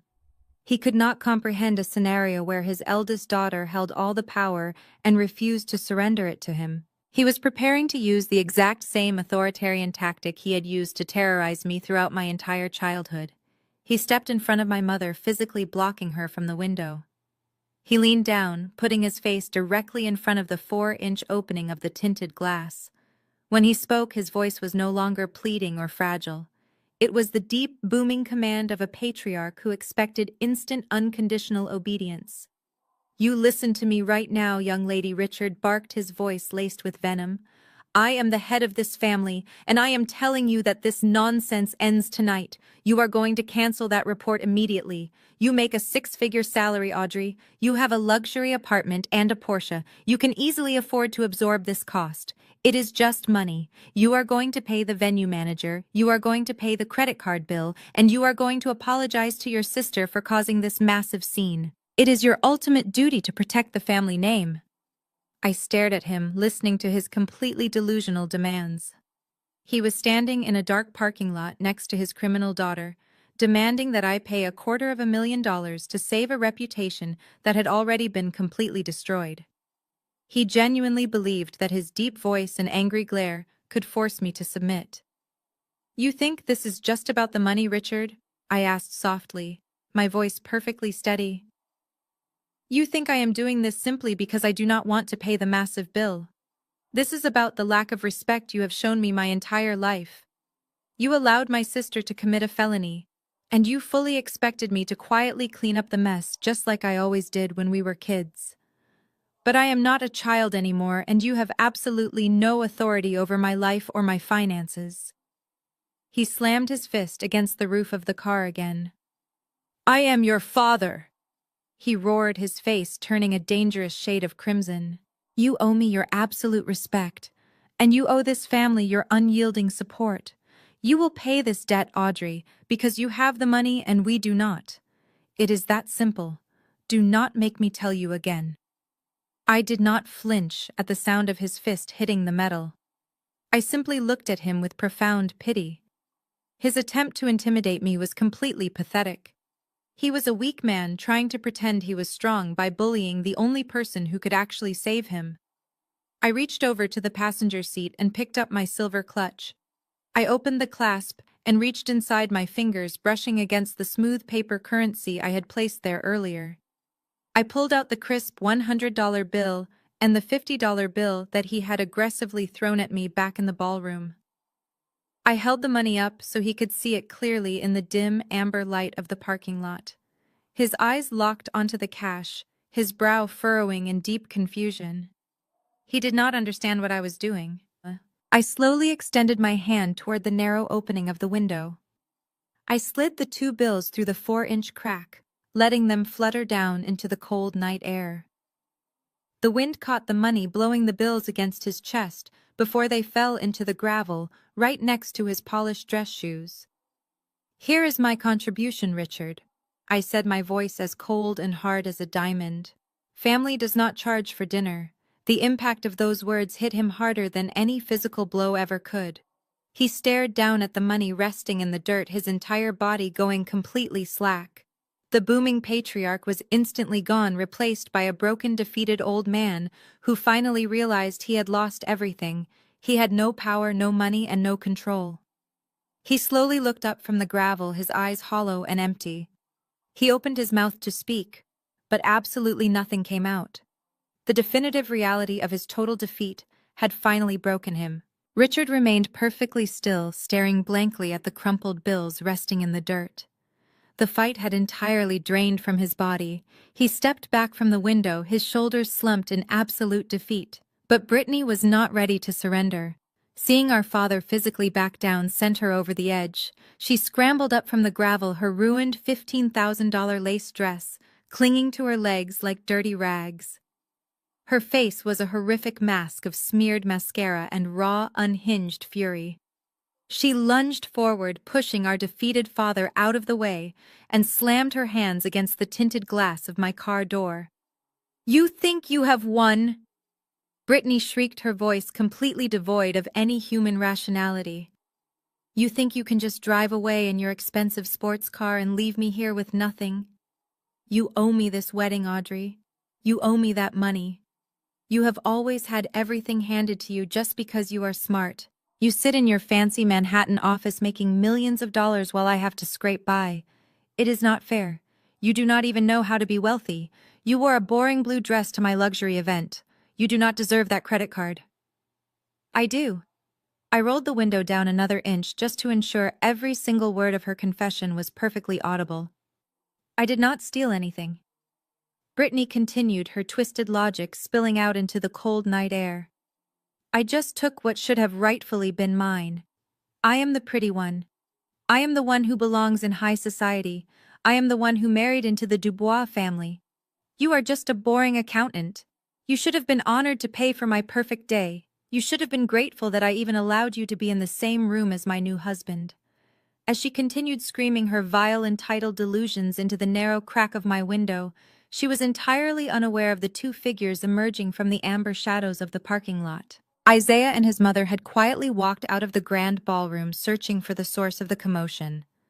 They approached my charcoal gray Porsche with silent, deliberate footsteps.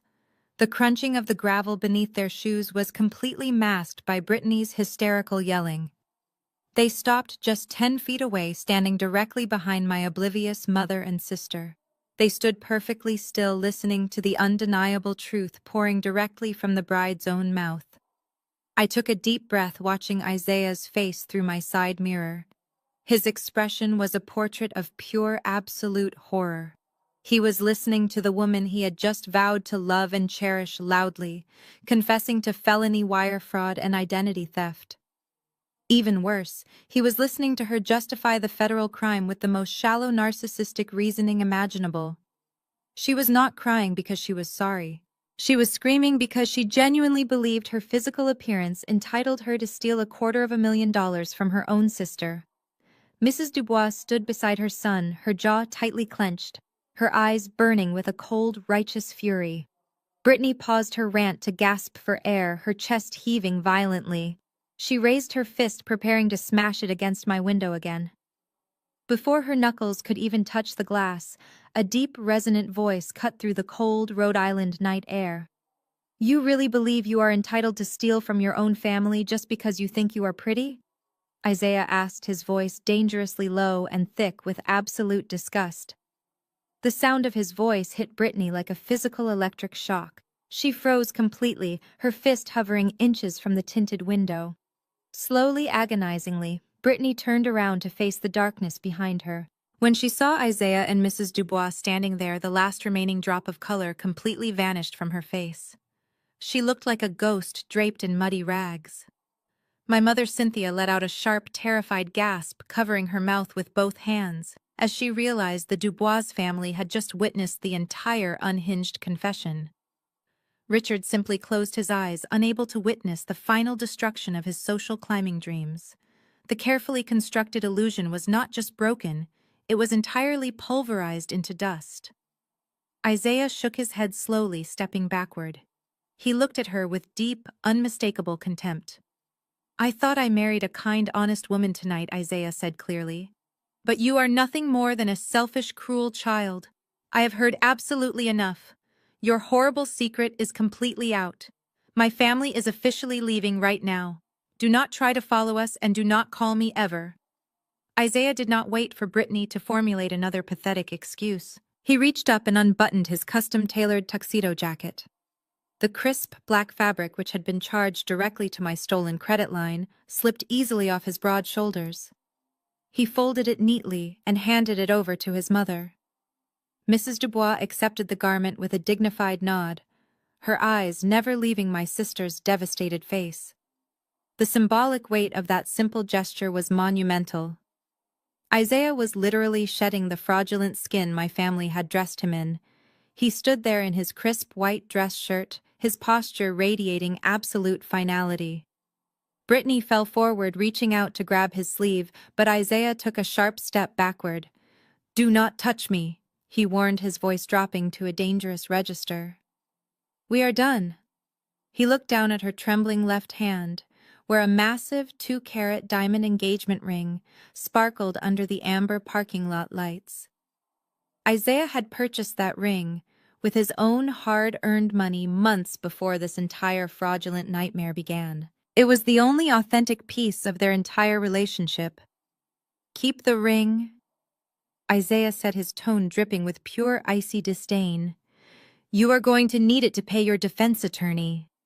Brittany let out a guttural scream of pure agony, dropping to her knees in the sharp gravel. "Please, Isaiah," she begged, her voice shredding with desperation. "You cannot leave me here. I am your wife. We just took our vows." Isaiah looked down at her with absolutely zero pity. "A marriage built on a foundation of massive federal fraud is not a marriage, Brittany. It is an active crime scene. I will have my lawyers file the annulment papers first thing Monday morning. You will never see me again." He turned his back on her completely. Mrs. Dubois followed her son, her elegant emerald green gown, brushing past my mother without a single word of parting. Cynthia reached out weakly, as if to grab Mrs. Dubois' arm, but thought better of it, letting her hand drop uselessly to her side. Richard remained frozen, a hollow shell of a man, watching his ticket to high society walk away forever. From the warm, secure cabin of my Porsche, I watched the Dubois family execute a flawless, coordinated exit. Isaiah pulled out his phone and made a single brief call.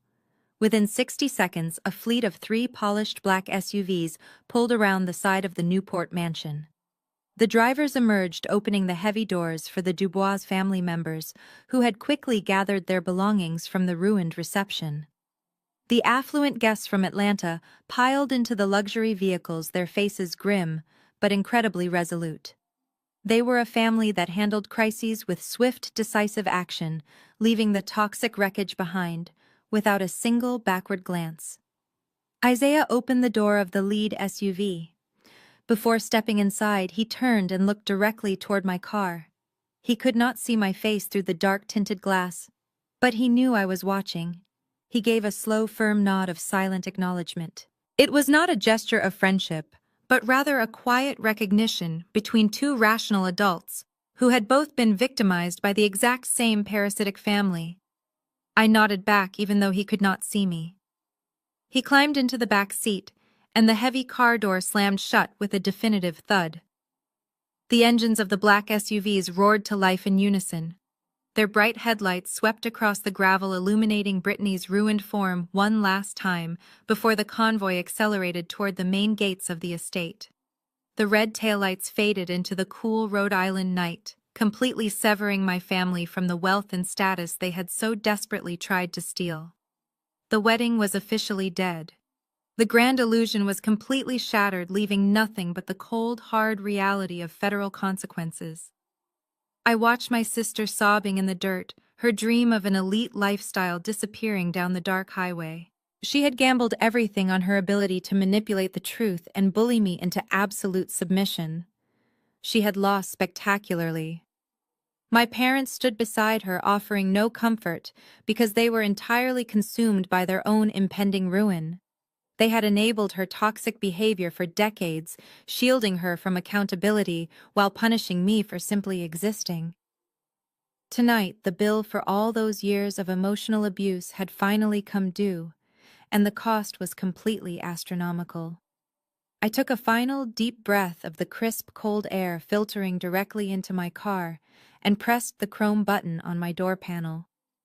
The thick acoustic glass rolled up smoothly, sealing the cabin and permanently cutting off the terrible sound of my ruined family forever. The thick acoustic glass rolled up smoothly, sealing the cabin and permanently cutting off the terrible sound of my ruined family forever. The silence inside my vehicle was profound.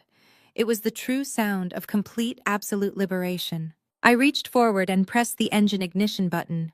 The powerful engine roared to life with a deep, steady hum that vibrated gently through the leather steering wheel. The digital dashboard illuminated, casting a soft, warm glow over my face. It was completely over. The grand charade was dead, and I was finally completely free. Before I could shift the gear selector into drive, a new sound pierced the quiet Rhode Island night. It was faint at first, but rapidly grew much louder. A high-pitched wail echoed over the manicured grounds of the massive estate. I glanced at my side mirror and saw the reflection of flashing red and blue strobe lights bouncing off the dark tree line bordering the property. Local law enforcement was rapidly arriving. I knew exactly who had called them. Gregory, the general manager, was not the kind of man to let a $250,000 theft of services go completely unanswered. He had hosted a massive high-end event, provided premium food, and poured top-shelf liquor for 300 very wealthy guests. When the payment completely evaporated, he did exactly what any responsible business manager would always do. He dialed 911. Two white and blue police cruisers swung aggressively into the main entrance of the sprawling parking lot. Their tires crunched loudly over the gravel as they bypassed the valet stand and headed directly toward the grand ballroom exit. I kept my foot firmly pressed on the brake pedal, watching the scene unfold entirely through my rearview mirror. The cruisers came to a halt, parking at a sharp angle that physically blocked the main gravel path leading back to the highway. 4 uniformed officers stepped out of the vehicles. They looked highly alert, their hands resting casually near their heavy utility belts. Gregory walked out of the heavy side doors of the venue to meet them, holding the leather authorization folio firmly in his hand. He pointed directly across the lot, toward the chaotic cluster of my toxic family members. I watched through the mirror as the officers began walking briskly toward my younger sister. Brittany was still kneeling in the sharp dirt, completely oblivious to her surroundings. Her ruined custom lace gown looked like a tragic theatrical costume under the harsh, flashing strobe lights of the police cruisers. Richard and Cynthia finally noticed the approaching authorities. My father puffed out his chest and stepped forward, attempting to intercept the officers. I could clearly see his mouth moving frantically. He was undoubtedly trying to use his booming patriarch voice to explain away the situation as a simple misunderstanding. He probably promised them he could write a check or call his lawyer on Monday morning. But local law enforcement officers responding to a massive commercial fraud call do not care about a man's country club membership or his arrogant, commanding tone. The lead officer held up a single hand, signaling my father to stop talking and step backward immediately. The absolute dismissal of his authority was beautifully poetical. The officer then looked down at Brittany. He pulled a small notepad from his uniform pocket and began asking her direct investigative questions. Even from a distance, I could see the exact moment the sheer terror finally paralyzed her completely. She stopped crying. She stopped screaming about how incredibly unfair the world was. She looked up at the silver badge gleaming on the officer's chest and realized that her actions had real terrifying consequences that she could not manipulate her way out of. Cynthia began weeping again, clutching Richard's arm for physical support. My mother looked entirely broken and hopelessly defeated. The high society elite she had desperately tried to impress were long gone, safely driving back to Atlanta.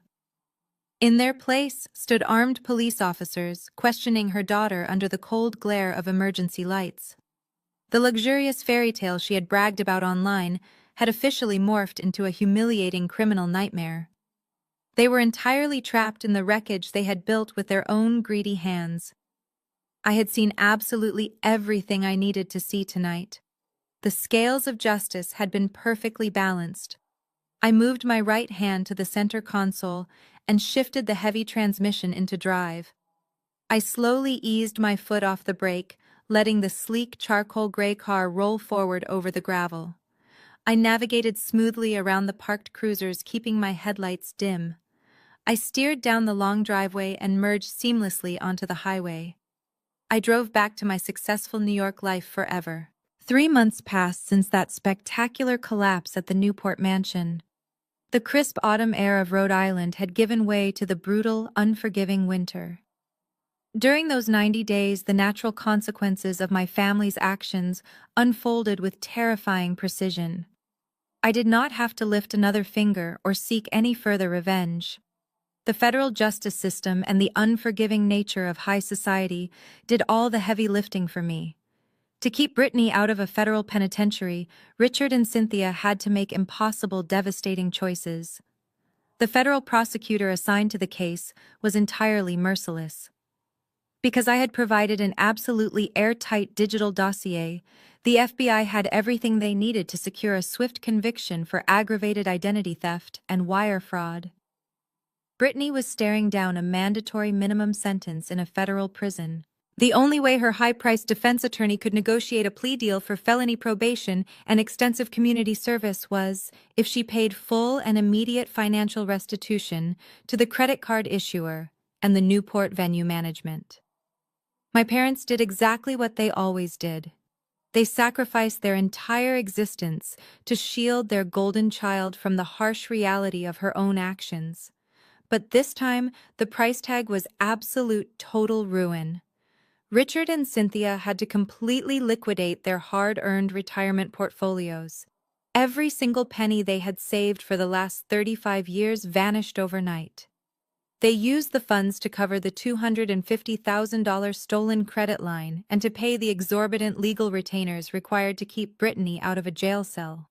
But even draining their entire life savings was not enough to satisfy the aggressive civil lawsuits filed by the catering company and the floral vendors. To cover the remaining debts, my parents were forced to put their beloved suburban home on the market. The sprawling, beautiful house with the perfectly manicured lawn was sold in a desperate fire sale for significantly below market value. They packed up decades of memories into cheap cardboard boxes and moved into a cramped two-bedroom apartment in a much less desirable neighborhood. Their precious social status evaporated instantly. High society is incredibly unforgiving when it comes to public scandals involving blatant federal fraud. The prestigious local tennis club permanently revoked my mother's membership, citing a sudden violation of their moral conduct clause. My father's wealthy golf buddies entirely stopped returning his phone calls. The Dubois family possessed an incredibly powerful social influence, and the shocking story of the fraudulent wedding spread through their elite circles like a devastating wildfire. My parents became absolute pariahs in their own affluent community. Former friends literally crossed the street at the grocery store just to avoid making awkward eye contact with Cynthia. They were completely shunned by the very people they had bankrupted themselves to impress. Brittany was forced to move into the tiny second bedroom of our parents' new apartment. Her lifelong dream of becoming a wealthy elite socialite was entirely dead. As a convicted felon on active probation, her shallow career as a social media consultant was permanently destroyed. No reputable brand or corporate client would ever hire someone with a documented federal fraud record. She spent her days working a grueling minimum wage retail job just to pay her court-mandated probation fees and legal penalties. The $15,000 custom lace wedding dress, now permanently stained with dark mud, and ripped aggressively at the seams, hung in a cheap plastic garment bag in the back of her tiny closet. It served as a haunting daily reminder of the single night she gambled absolutely everything and lost spectacularly. The toxic family dynamic that had sustained them for decades finally collapsed under the crushing, suffocating weight of poverty and mutual resentment. Richard constantly blamed Cynthia for indulging Brittany's worst impulses. Cynthia fiercely blamed Richard for failing to manage the financial crisis and losing their beautiful home. Brittany aggressively blamed both of them for not having enough actual wealth to fund her luxury lifestyle in the first place. They were permanently trapped together in a miserable tiny apartment, completely consumed by their own bitter anger. They had willingly traded their financial security, their beautiful home, and their carefully curated social dignity for a selfish daughter who did not even respect them. I observed all of this destruction from a very safe distance. I did not feel guilty or sad about their spectacular downfall. They had intentionally built their entire lives on a fragile foundation of lies, manipulation, and cruelty. I simply removed the financial pillar holding it all up and allowed gravity to do its natural job. The fall of their house was absolute. It was a fitting end for people who chose greed over love. While they suffocated in the bitter confines of their new reality, I sat comfortably in my spacious corner office, overlooking the breathtaking skyline of Lower Manhattan. The morning sun reflected brilliantly off the glass and steel towers surrounding my building, casting a warm golden glow across my pristine mahogany desk. A hot cup of artisanal coffee rested next to my encrypted laptop. There was no chaos here. There was no screaming, no manipulation, and absolutely no manufactured family drama. There was only the quiet hum of immense professional success and the deep, profound peace of a life meticulously built on truth and hard work. I took a slow sip of my coffee, letting the rich flavor wash over my tongue. I felt a level of absolute tranquility that I had never experienced during my entire childhood. My personal cell phone sat face up on my desk. Its screen remained entirely dark and wonderfully silent. In the immediate aftermath of the ruined wedding, Richard and Cynthia had attempted a relentless campaign of digital harassment. They tried calling from blocked numbers, leaving unhinged voicemails demanding I pay for their ruined lives.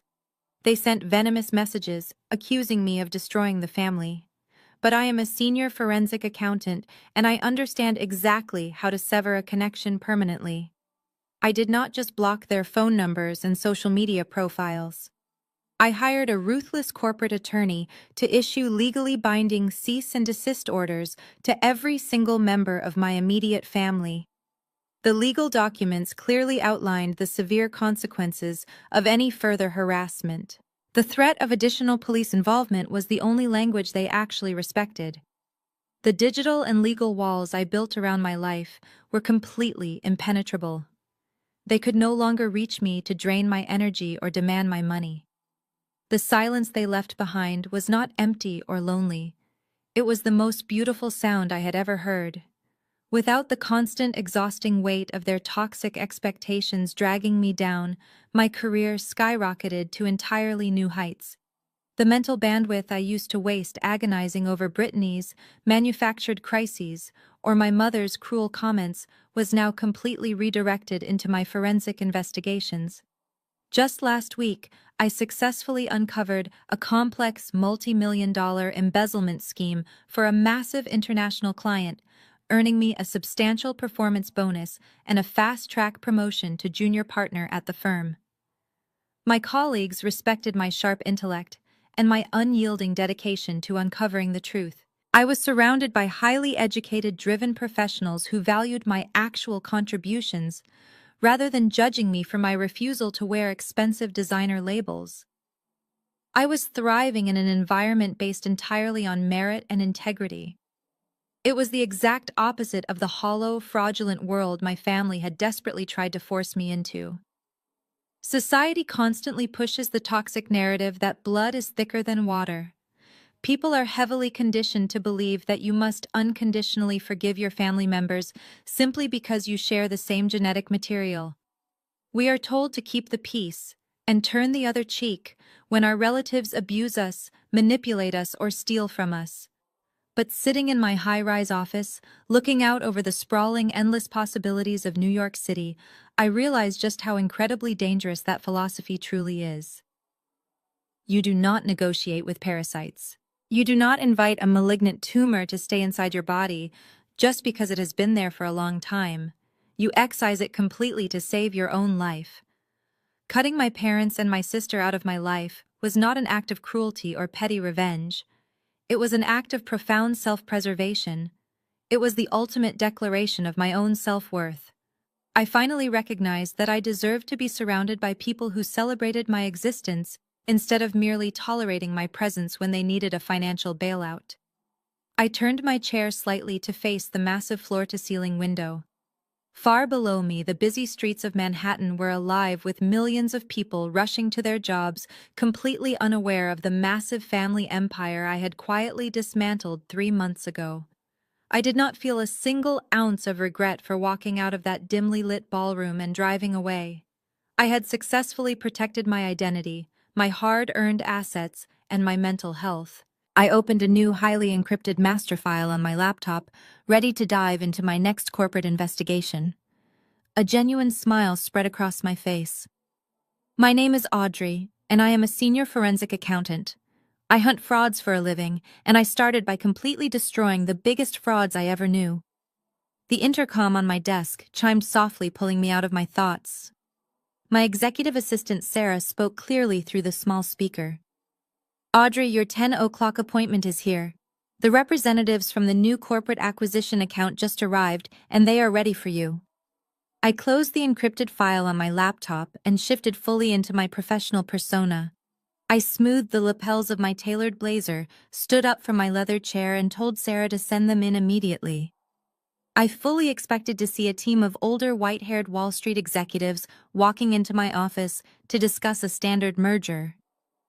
The heavy frosted glass door of my office swung open. I maintained my practiced professional smile, ready to greet the new clients. But the breath caught slightly in my throat. Walking through the doorway was not a team of strangers in gray suits. It was Mrs. Dubois, wearing a stunning tailored navy blue blazer, and Isaiah dressed in a sharp charcoal suit. They looked exactly as elegant and commanding as they had on the night of the ruined wedding. I remained standing behind my mahogany desk, my expression instantly freezing into a mask of polite neutrality. For a fraction of a second, I wondered if this was a bizarre attempt at closure or some lingering legal complication from Brittany's spectacular mess. But their body language told a completely different story. There was absolutely no hostility or awkwardness in their posture. Isaiah closed the glass door behind him and offered a genuine, respectful smile. "Good morning, Audrey," Isaiah said, his voice carrying the exact same calm authority I remembered from the parking lot. "Thank you for taking the time to meet with us on such short notice." I gestured to the 2 comfortable leather guest chairs positioned in front of my desk. "Good morning, Isaiah, and good morning, Mrs. Dubois," I replied smoothly. "Please have a seat." They sat down, and Mrs. Dubois placed a thick leather briefcase on the edge of my desk. She folded her hands, resting them on top of the briefcase, and looked at me with deep, assessing eyes. "I imagine you are quite surprised to see us here, Audrey." Mrs. Dubois began, her tone entirely professional and razor-sharp. "Let me assure you immediately that we are not here to discuss your parents or your sister. That entire unfortunate chapter is completely closed and legally handled. We are here strictly on corporate business." I sat back in my chair, my curiosity genuinely piqued. "I am listening," I replied, keeping my voice perfectly even. Isaiah leaned forward slightly, resting his forearms on his knees. "Our family operates Dubois Medical Holdings," Isaiah explained. "We manage a vast network of private surgical centers and medical suppliers across the Southeast. We are currently in the final stages of a massive $90 million acquisition of a rival medical distributor. However, my mother and I have developed some serious reservations about their internal ledger." Mrs. Dubois tapped the leather briefcase with her manicured finger. We strongly suspect they are hiding massive off-the-books liabilities and artificially inflating their margins to secure a much higher buyout price. We need a ruthless forensic auditor to go in and tear their financial statements apart. After the incident at the Newport mansion, I was incredibly curious about the woman who managed to single-handedly freeze a black-tier credit account and execute a flawless federal takedown in under an hour. So I made some calls to my private contacts in the financial sector. I pulled your professional background, Audrey. I read all about the offshore embezzlement rings you dismantled and the corporate fraud syndicates you successfully prosecuted. Your reputation here in Manhattan is absolutely terrifying and entirely brilliant. I looked at her, feeling a profound wave of validation wash over me. She did not see me as the socially awkward sister who was forced to sit by the kitchen doors. She saw me for exactly who I was. She saw the apex predator of the financial world. We need a shark. Isaiah added, his dark eyes locked firmly onto mine. We need someone who is completely immune to emotional manipulation. Someone who will look at the cold, hard data and ruthlessly expose any hidden deceit, regardless of who gets hurt in the process. We realized the absolute best person for this job was the brilliant woman who did not even hesitate to dismantle her own toxic family to uphold the truth. He unclasped the leather briefcase and slid a thick stack of preliminary financial documents across my mahogany desk. I looked down at the pristine documents. The complex numbers and corporate ledgers printed on the pages practically called out to me. This was my absolute domain. This was exactly where I belonged. I reached out and pulled the heavy file closer, flipping open the cover page with practiced efficiency. I charge a premium hourly rate for corporate acquisitions. I said, my voice projecting absolute, unyielding confidence. And I require total unrestricted access to their digital servers and bank records.